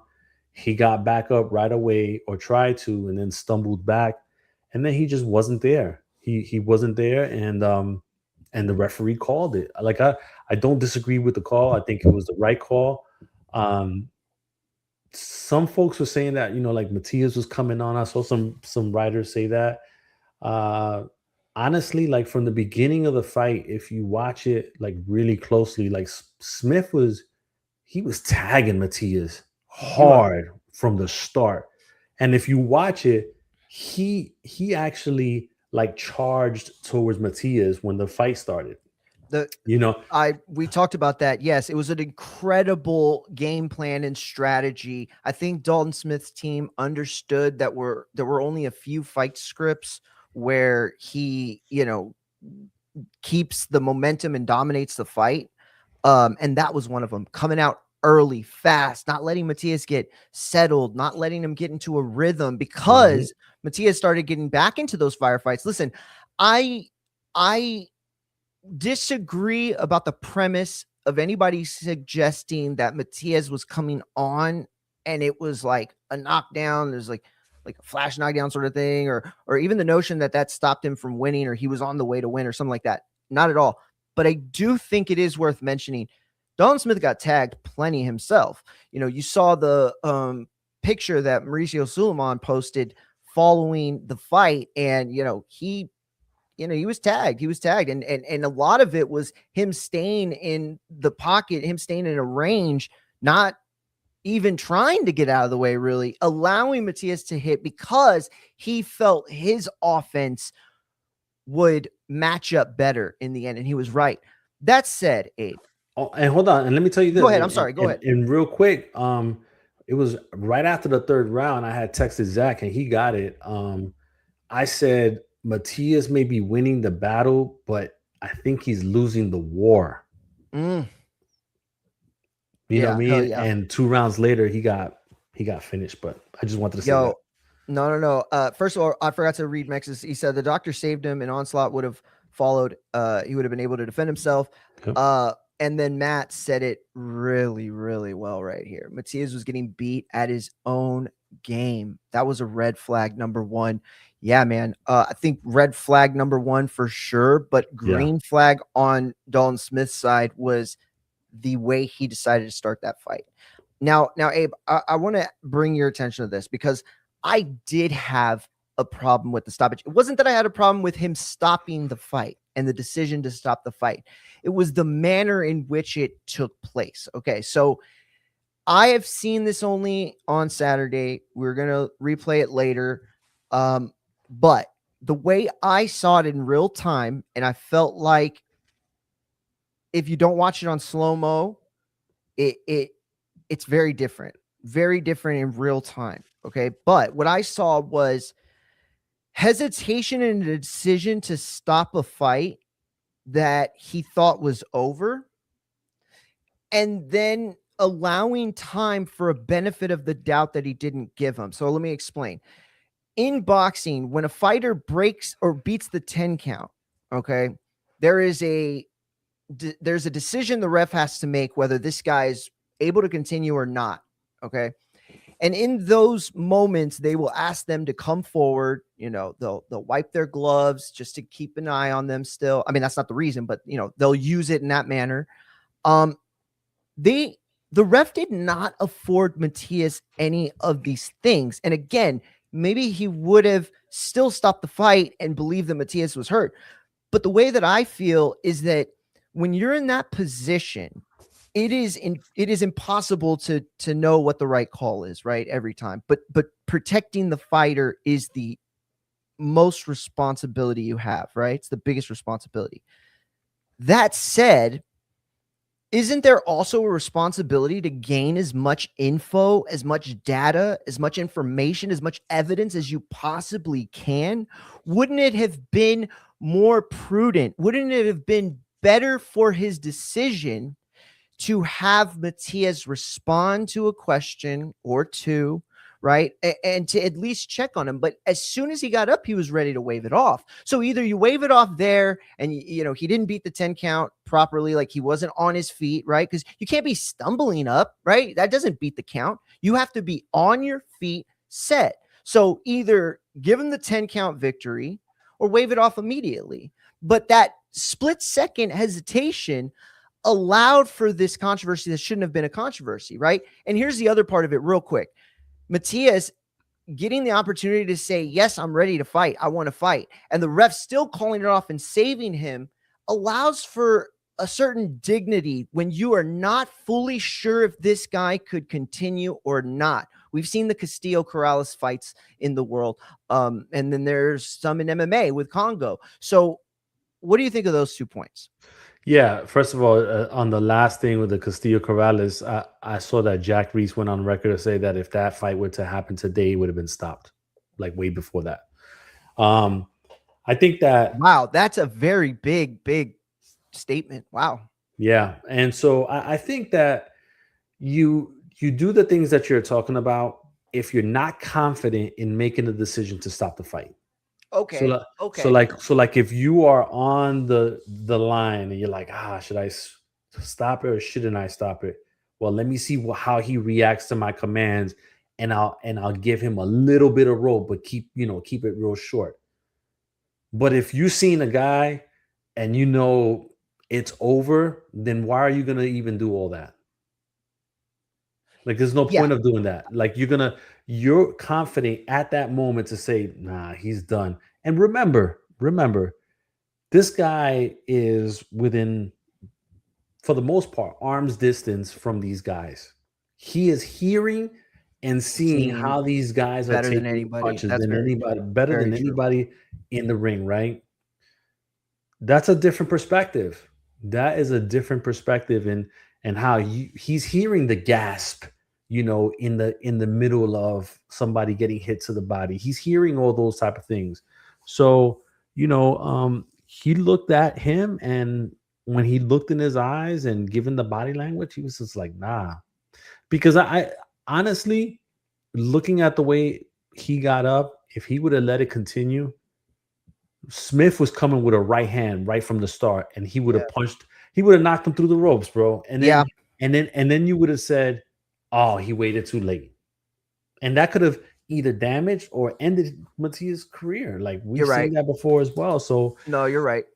I think that it was the right call at the right time. But I got in contact with him because I knew that there was some people that felt like it was too fast, and I knew that I can get in contact with him specifically. So I was like, let me get in contact with him and bring it. Because somebody on X said, oh, there's been other fights, this one wasn't as controversial, and I was like, yeah, but we can't always get the referees and judges on record. So, if there's an opportunity, we'll do it. But if we can't, we can't. Most of the time we can't. So did you think it was weird that there was almost no attention given to I don't even want to call it a controversy, but let's just call it that for now because I can't find a better word.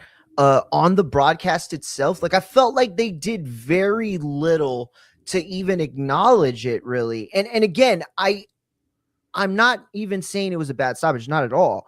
I just think that the slight hesitation gave way to a controversy that probably wasn't there, right? In fact, I think more people would be calling it a controversy if it wasn't for the fact that Smith-Matias himself was, oh no, who do we got? It's the man, Danny Limelight. What's up, mi gente? What it do? What it do? Yeah. What's going on? Not much right now on set, shooting a new movie. So I'm in here in LA. You know, but I wanted to hop in because I see my boys online talking. You know what I'm saying? I got some shit that I want to talk about. Yeah. Let's swerve it right back. Reality of wrestling. Rewind that. Yup. Yeah. Reality of wrestling. Look at the reality of wrestling champion. Yeah, but let's first of all, for the people that are here, this is Danny Limelight, Reality of Wrestling world champion. He was on the show that they just put it on YouTube the other day, and you know, he beat up on Zilla Fatu and some of the other guys there. Beat up on him. And then the ass. And then, you know, there was like a mystery guy that came in there and you know, handled his business and let them know, man. But talk to us about the whole situation. Let the people know how it went down. Man, this is exactly how it went down. You know, I don't never lie. I'm gonna keep it all the way 100. I came in there, Reality of Wrestling champion. The last show of the year, already made 2025 my bitch, but I couldn't go into 2026 without my championship, so I did whatever it took. And honestly, I put belt to ass. Zilla Fatu, Ryan Davidson, Will All Day, they all got this work. I put them all down. Now they're going to say I cheated. They're going to say I had help. I'm going to ask two of y'all. Both of y'all are very knowledgeable professional wrestling. So how is it possible to cheat in a fatal four-way? Can somebody please explain that to me? Can somebody explain that to me? Can you cheat in a fatal four-way? Hey, I've seen people use thumbtacks in a fatal four-way, all right? I'm saying, can you cheat in a fatal four-way? I just want to know. It's a yes or no question. It's a yes or no question. I don't think so. No, not at all. Okay, no. So they could say I cheated because I had help from Gaspar Hernandez, and they could say I cheated because I had help from Ricky Saints. But let's be honest, they just dumb because they ain't do it. They just mad. They didn't think of it. And you know what's the funniest thing is? I said, see, the other day I was talking about this the other day in front of that stupid ass crowd in Houston, Texas. Zilla Fatu all over social media crying, talking about his mental health. He on social media talking about he got cheated and I had help. And it's so funny that a member of the Samoan bloodline, a family who for the last 5+ years have literally put food on the table based off the fact that they have all the help, is crying about me having help. Make it make sense. Yo. Hey, make it make sense. What's crazy? You know what's crazy? You know what? I feel bad. I feel bad for his cameraman. I gotta follow him around and film all this shit. Like his cameraman Roman, aka Daily Ooze, hop out of bed like, fuck, man, I gotta go film Zilla crying again. I gotta go listen to this motherfucker bitch and moan again. I know I sympathize with you, Roman. I sympathize with you. Zilla Fatu, you want to be mad, Zilla? Guess what? Your ass can't do nothing about it, boy. Can't do nothing about it. You can't do it. And this past week, I just beat the shit out of second gen. You know, I'm on a generational run right now. I'm just all the second generation. You really are. Yo, Zilla Fatu's ass. This last weekend, I was beating on Jesse Funaki's son. Yeah, I was beating on Jesse Funaki's son this weekend. Yo, you know what I'm saying? Beat the shit out that little motherfucker too. That's big. He trying to make a name off me, bro. Come on. Hey, Danny, you know what though? I'm disappointed in the Houston fans because you know, I'm an H-Town fan. If anybody can appreciate a cheater, it's us H-Town fans, bro. That's literally what I said. Yo, my exact words. I blame my cheating ways on that garbage ass state. Because they got a Texas-born man who they call legend that said, if you're not cheating, you're not trying. It's their fault I'm a cheater. I cheated my barber. You know what I'm saying? What makes you think I'm not going to cheat to beat you? Like, that's what I don't understand. Bro. Listen, you know what? A wise man, hold on 1 second. A wise man by the name of Littlefinger in Westeros said, only by admitting who we are can we get what we want. And I want everything there is. I'm a cheater, baby. Fireline. I'm a cheater, baby. Yo, let me ask you this though, Danny. Is 5150 showing up at TNA on Thursday? Nah, we ain't showing up at TNA. I'm just trying to get the internet talking. We should be showing up on TNA. We should be showing up on WWE TV. We should be showing up on AEW TV. TNA, New Japan. We should be showing up on all 5150 should be on all TV, but you know what I'm saying? It's one of those, you know, I mean, it's one of those things where really they're not ready for us. you They're beat gonna have no everybody choice on but there to, anyway. you know what I'm saying? Exactly. We slapped everybody on your Yeah. roster twice. Yeah, and listen, and for those that don't know, they've been on Fourth Rope, West Side Guns promotion, and all that. Yeah, Bro, that makes my Zilla man, 526 in his stomach. Danny, He got to see me listen, there too. Hey, in the 2020s, listen to this roster of Danny Limelight victims. All right. You got Hold up. I'm Willie gonna throw a Mack. flag on the play because I Tyler- want to make sure we talk about a certain roster we can't be talking about that I done ran through. So we ain't going there with it. Okay, we ain't going there with it. We ain't going there. Go ahead. So go ahead. Yo. Go through the roster. Yo, Willie Mack. I wasn't ready for that. Moose, Zilla, bro, put hands on your Killer Cross. Killer. That was exactly what I was about to say. And I mean, the list keeps going on and on. Hold on. Look, ready? Let's see. Zilla go. Fatu, Eddie Kingston, Ace Austin, Willie Mack, Karrion Kross, Killer Cross, whatever he going by. In the 2020s, I wrestled Chris Bay before he got injured. Who else did I beat up on in 2020? Shane Haste, Bad Dude Tito, Moose, Santana. That Willie Mack feud, man. Oh, that was so good stuff, dude. That was some great stuff. Kenny fucking Omega, John Moxley, Kenny Omega again, John Moxley again, Matt Sydal, Ray Phoenix. Bro, I could go on and on of all the people I've been in the ring with. Everybody knows how good Danny Limelight is. They just don't want to say it out loud because they scared. Because they know that if they say Danny Limelight name out loud, I'm really about to pop out on them. And I ain't popping out with a smile on my face like Joe Hendry. I'm popping out ready to rob the goddamn house. Fuck you mean, boy? Bro, I'm telling you, I don't know who would want it with you right now. I really don't. Nobody want it with me. I'm your baby mama's favorite wrestler. They don't want me anywhere. Yeah, I don't even want to. Yo, this shit went in a different direction. Asking when Danny's coming back. Listen, I know that you're on a set, so you can't say anything about the actual movie, but like, is it a thriller, action? What is it, man? It's a little action. It's a little action gimmick. You know what I'm saying? I'm coming on here. Nice. As a bad guy, I'm doing what I do best. You know what I'm saying? So this is your big ass. We shooting on this big ass mansion in LA. That's crazy. You gonna say this is my fourth what? This is your fourth film, right? Bro, I got a gang of films out, man. No, I mean back to back years. I mean, you had one in 2020. Well, so I've had a few movies drop, right? But like you got it. I got movies right now that I shot all last year. I got one called The Roaring Game, starring Mickey Rourke, Rob Gronkowski's in it, Darren Brooks. It's called The Roaring Game. William Forsythe's in it, Antoine Tanner's in it. That's coming out soon. I got one called Bad News on the Doorstep, starring Chaz Palminteri. That's coming out soon. I shot a psychological thriller called The Asylum, starring Cameron Cowperpage. It has that chick. I forgot her name off the top of my head, but she was on Arrow. She played Oliver Queen's sister on Arrow. She's in it. The little kid from E.T. who's all grown now, he's in it. I forgot his name off the top of my head. That's coming out soon. That's called The Asylum. What else I got coming? I got a movie called Bruton, based on a true story, starring Theo Rossi, Gang. You know what I'm saying? That's coming out this year. That's my second movie with Theo. I got a movie out right now on Tubi with him and Ron Perlman. It's called Play Dirty.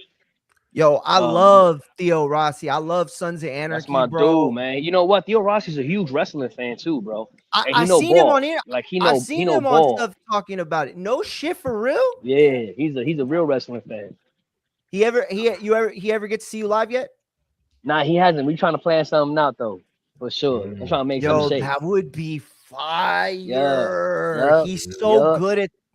Oh man, I couldn't even imagine. Honestly, bro, like, just to step out of character for a second, like being on set with him. So I've done 2 movies with him back-to-back years, and he's a master at his fucking profession, bro.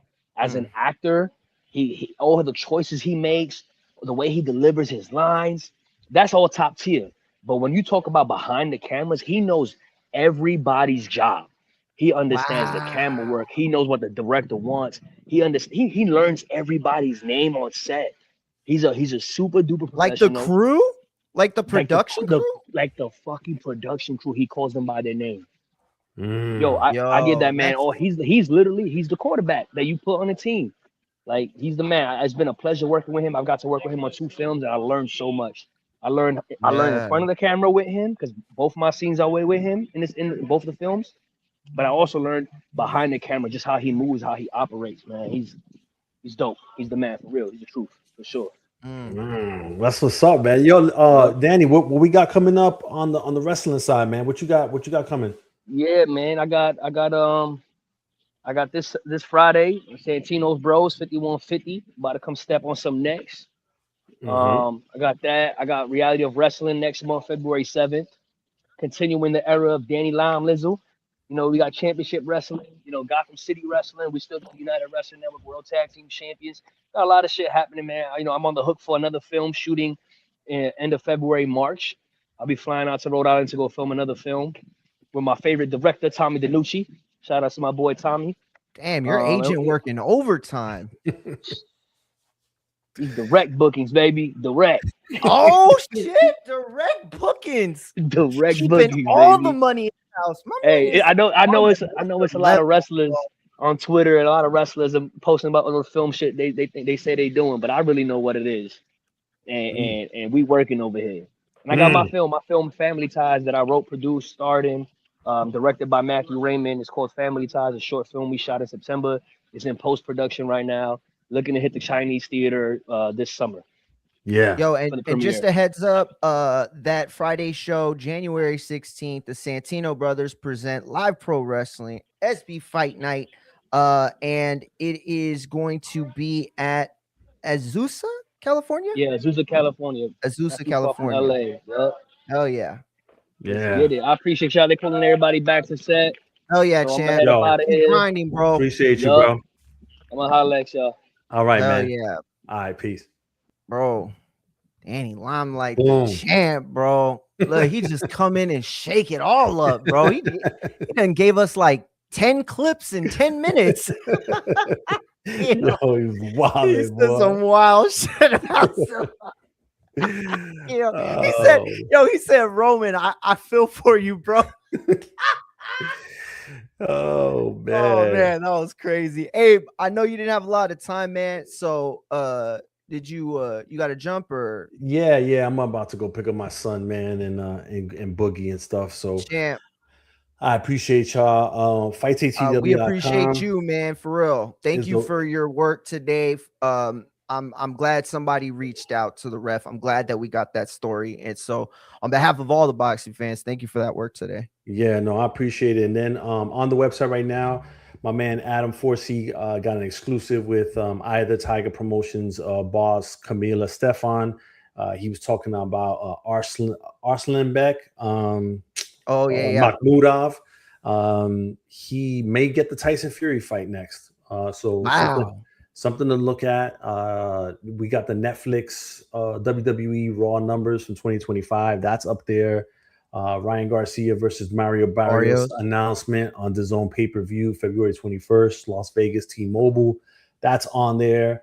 We got Curiel versus Alexis Rocha 2 on Friday. So all the info for that one is on there as well. So today's been busy. We've been working. Busy, bro. What about that Charles Martin F.A. Ajabe Zuffa boxing that I heard about in February? Yeah, I guess is it official? Dan Raphael had posted that. They're probably feeding him the information. So I would say it is. Probably is, yeah. It looks like February 14th or Valentine's, something like that. At they got the Callum Smith before that. Not exactly the takeover, that we were. Yeah, listen. I know it's early days. It's early days. And anybody with any sense knew that it wasn't going to be nothing super big right off jump. Word. But Dana kind of put himself in that position by being super loud about it. So word. When you do that, people expect it to be just that, and when it's not, then you kind of look. I don't know. Nah, for real. Hey, Hey, appreciate your time, big dog. 2026. We know it's huge. Fightsatw.com. Check in. Appreciate you, champ. All right, man. Peace. Yo, that was Abe Gonzalez, owner, editor-in-chief, writer for fightsatw.com, my boss. And yeah, you could also go and check out my Raw recap if you missed the show. Remember, Raw was early tonight, so it had a 2 p.m. Eastern start time.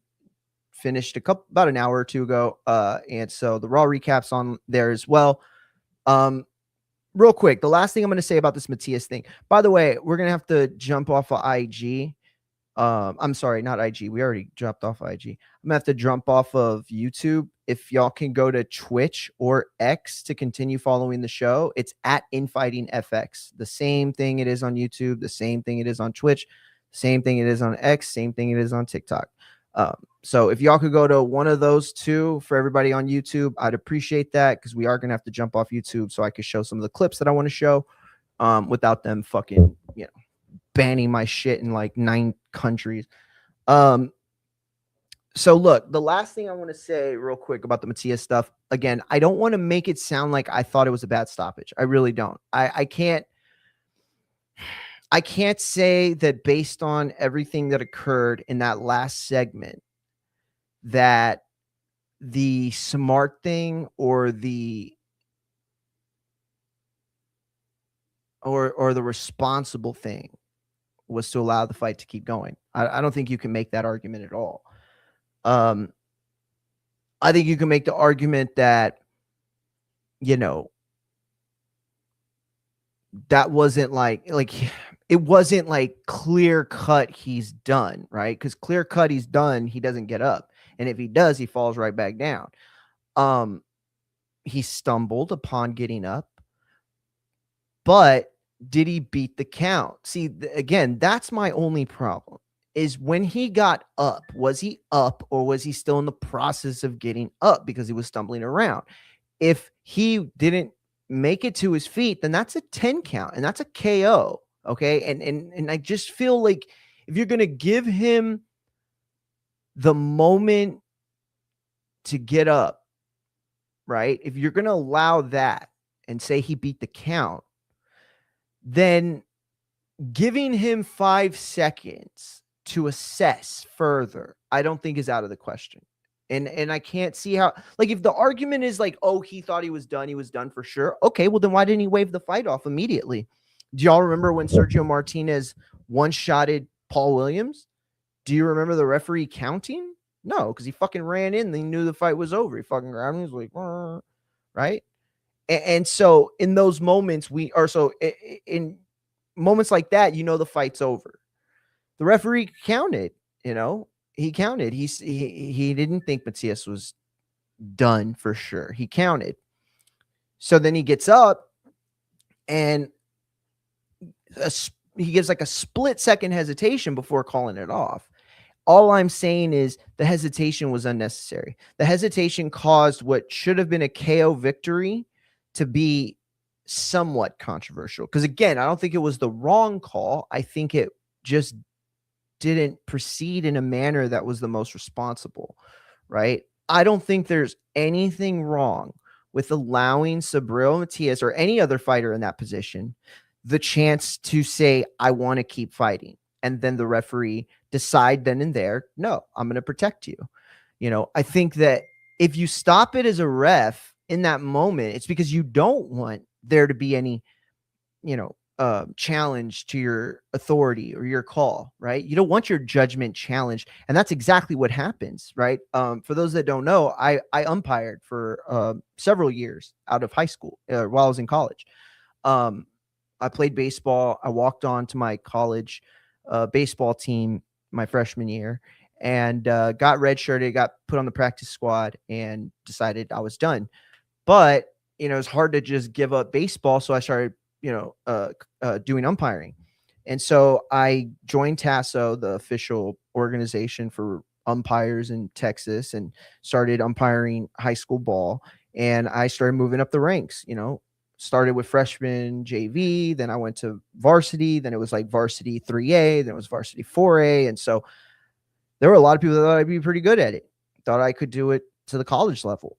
And I did enjoy it. But I can tell you that it's a very hard thing to do to put your ego in check.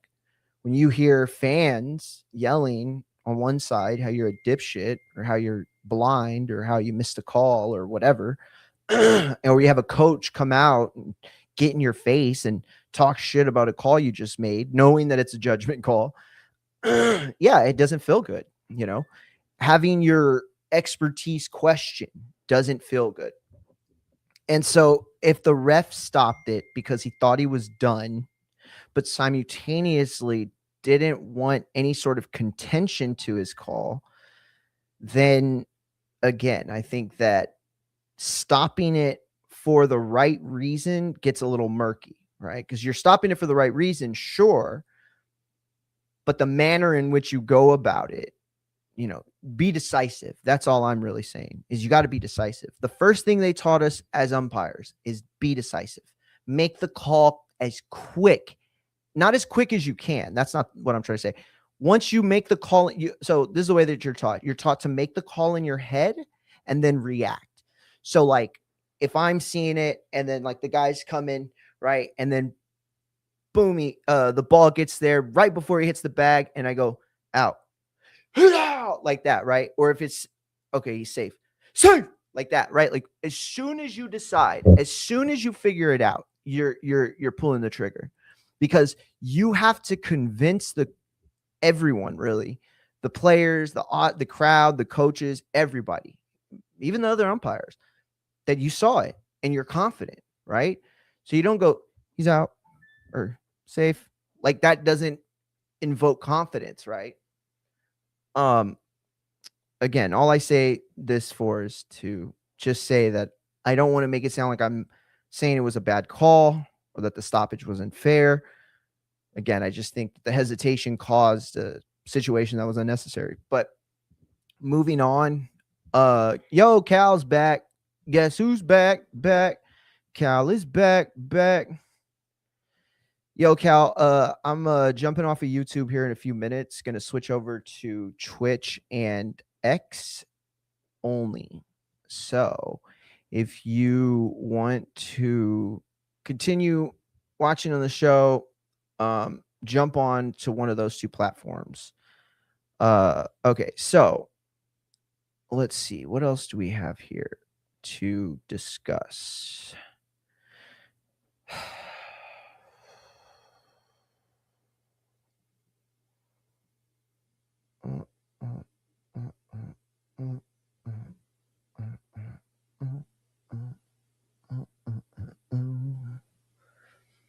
Oh, we're gonna also talk about the Cintron Saldivar fight. I don't know if y'all got to see it or not. What the fuck? I don't know if y'all got to see it or not. The Cintron Sandoval fight, but we're gonna watch that. It was a really fun little scrap.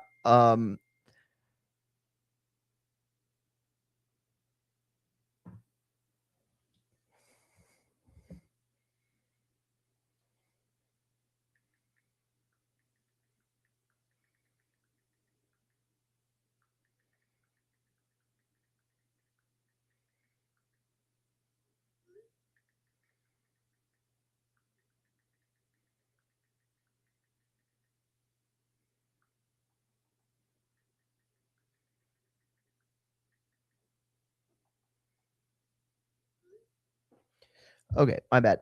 Yeah, so the Sandoval Cintron fight was really fun. I don't know if we can really expect a whole lot from Cintron, but it was a fun fight.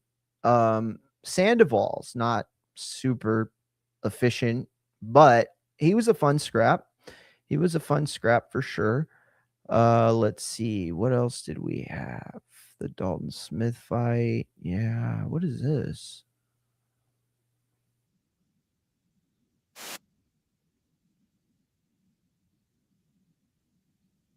Oh, my bad. Dalton Smith. Okay. Okay. So before we finish up, hey Kins, thanks for joining. Appreciate it. Okay, so before we get into the actual images that we're going to go over,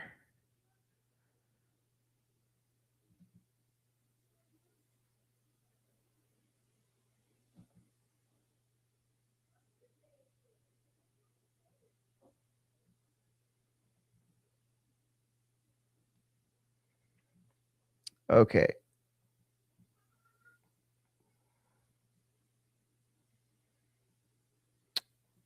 All right, here we go. So the Barrios Garcia fight is official. It's going to be in Vegas at the T-Mobile Arena. And if I could say that there is a person that deserves a title match less than Ryan Garcia, I can't say who that is because I can't think of it. I will say that a lot of people are picking Ryan, and I don't think he beats Mario Barrios. I don't. I don't see how anybody can assume that the Ryan Garcia we saw last beats Mario Barrios. Now, that said, could we see a resurgence from Ryan? Yeah, of course. That's possible for any fighter. Here's the problem, though. Is anybody aware of what Ryan Garcia is currently doing? Has anybody been keeping tabs on Ryan Garcia at all? Because I can tell you that he has been streaming a lot, streaming with people that most of you have probably never heard of. What was Blueface's girlfriend's name? Christian. He streamed with her. I think they ended up having a beef about something. I don't remember what, rock climbing or some shit. She was talking shit about him or something like that. I saw online. He actually he did a stream with Blueface and Whack 100. He did a stream with Neon and Aiden Ross and Gorlock. If you don't know who that is, just Google it. But he went Gorlock mode on a bunch of girls with the body bag contest. But what recently he did that had a lot of people talking was this. So Ryan Garcia. Wait, this isn't it. Oh, wait, it's on my YouTube, I think. Hold on.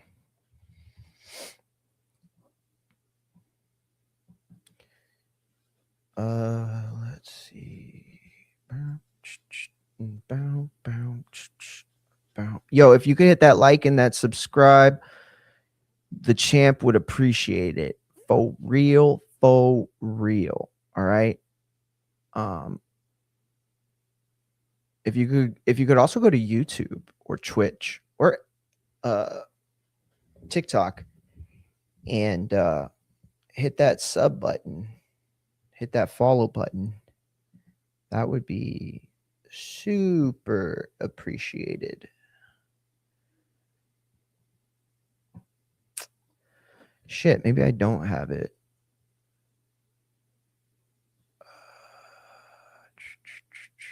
Playlist. Maybe I put in my playlists. Let's see. Is it this one? Let me see. No, not this one.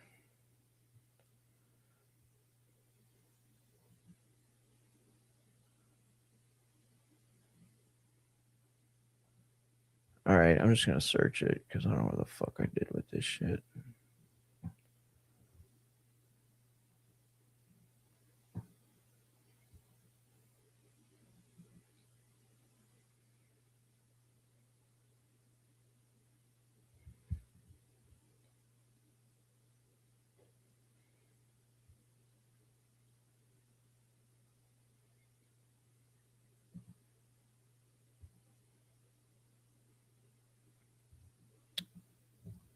right, fuck it.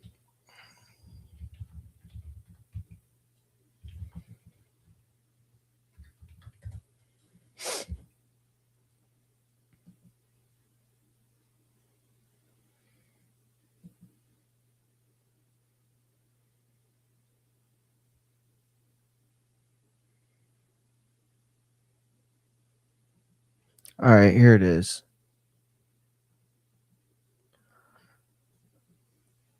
Okay, so if you have not seen what Ryan Garcia has been up to, here is a. How do you make? Can you make shorts bigger?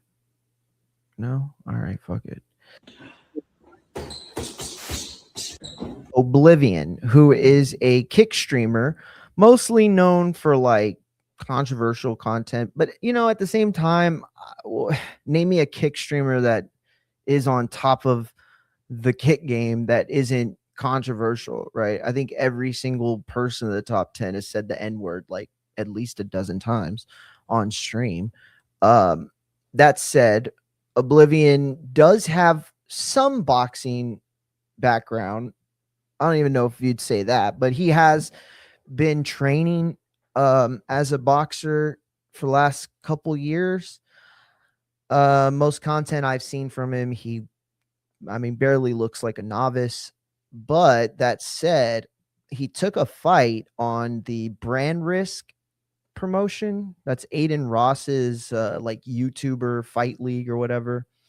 I've said it a million times. Anybody from Border Wars would beat the shit out of anybody from Brand Risk. That said, it's more about content creation than it is actual like athletics. But anyway, this kid Oblivion has been paying people to train him. And what he doesn't realize, and this is like a message to everybody, what he didn't realize and what everybody should realize is when you pay money specifically to a personal trainer, right? You are essentially paying somebody to tell you you're good or you're doing good. When you have a physical trainer or like a trainer of any sort, whether it's working out or like jujitsu or fuck it, like tennis, whatever it is, this person wants you to feel like you're getting better so that they can feel like they're doing their job so that they can continue to take your money. So Oblivion had been going to a gym and they were telling him he looked really good and he could be a pro, and he's not good at all. And the guy that was coaching him, I don't really know much about his background. All I know is they were finessing him for sure. So he had been challenging Ryan Garcia to spar. They'd sparred a couple times, I think, in the past, maybe once, light work. But Ryan Garcia is what you're going to see here is he is going to just pummel this kid, dude. Oh, what a nasty dude. That's such a dick body shot right there. Look, he totally had him like with the hand up. Look, watch. So you see where he's got the hand, right? He taps it. And the only reason he taps it is so that Oblivion can feel the pressure and that'll cause the hands to raise. Ryan knows that. And look what he does right there on the body. How he even ate those is pretty impressive.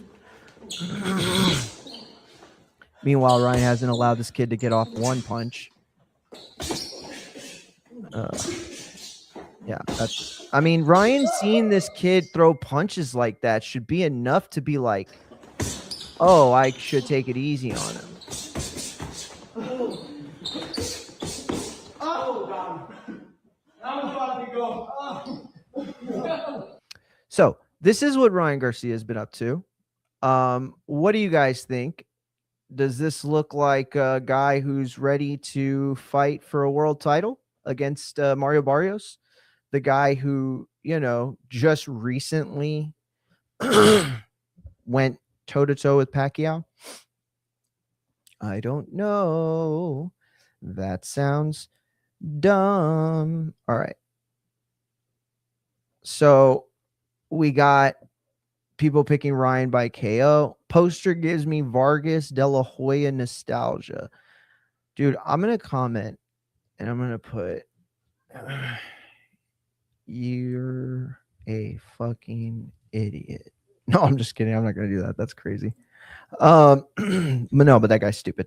This does not give anybody Vargas de la Hoya. Like, why? How would this give you? I guess you know what? He's not stupid. It's Vargas de la Hoya in 2025, which is to say, it is a boxing streamer versus or a YouTube boxer versus an actual champion. Let's see. 140, great fight. Well, you're wrong.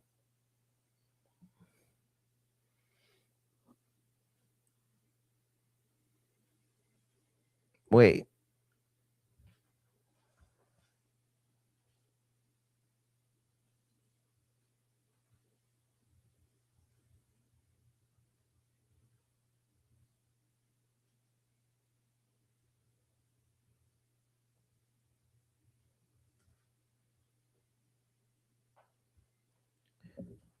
All right.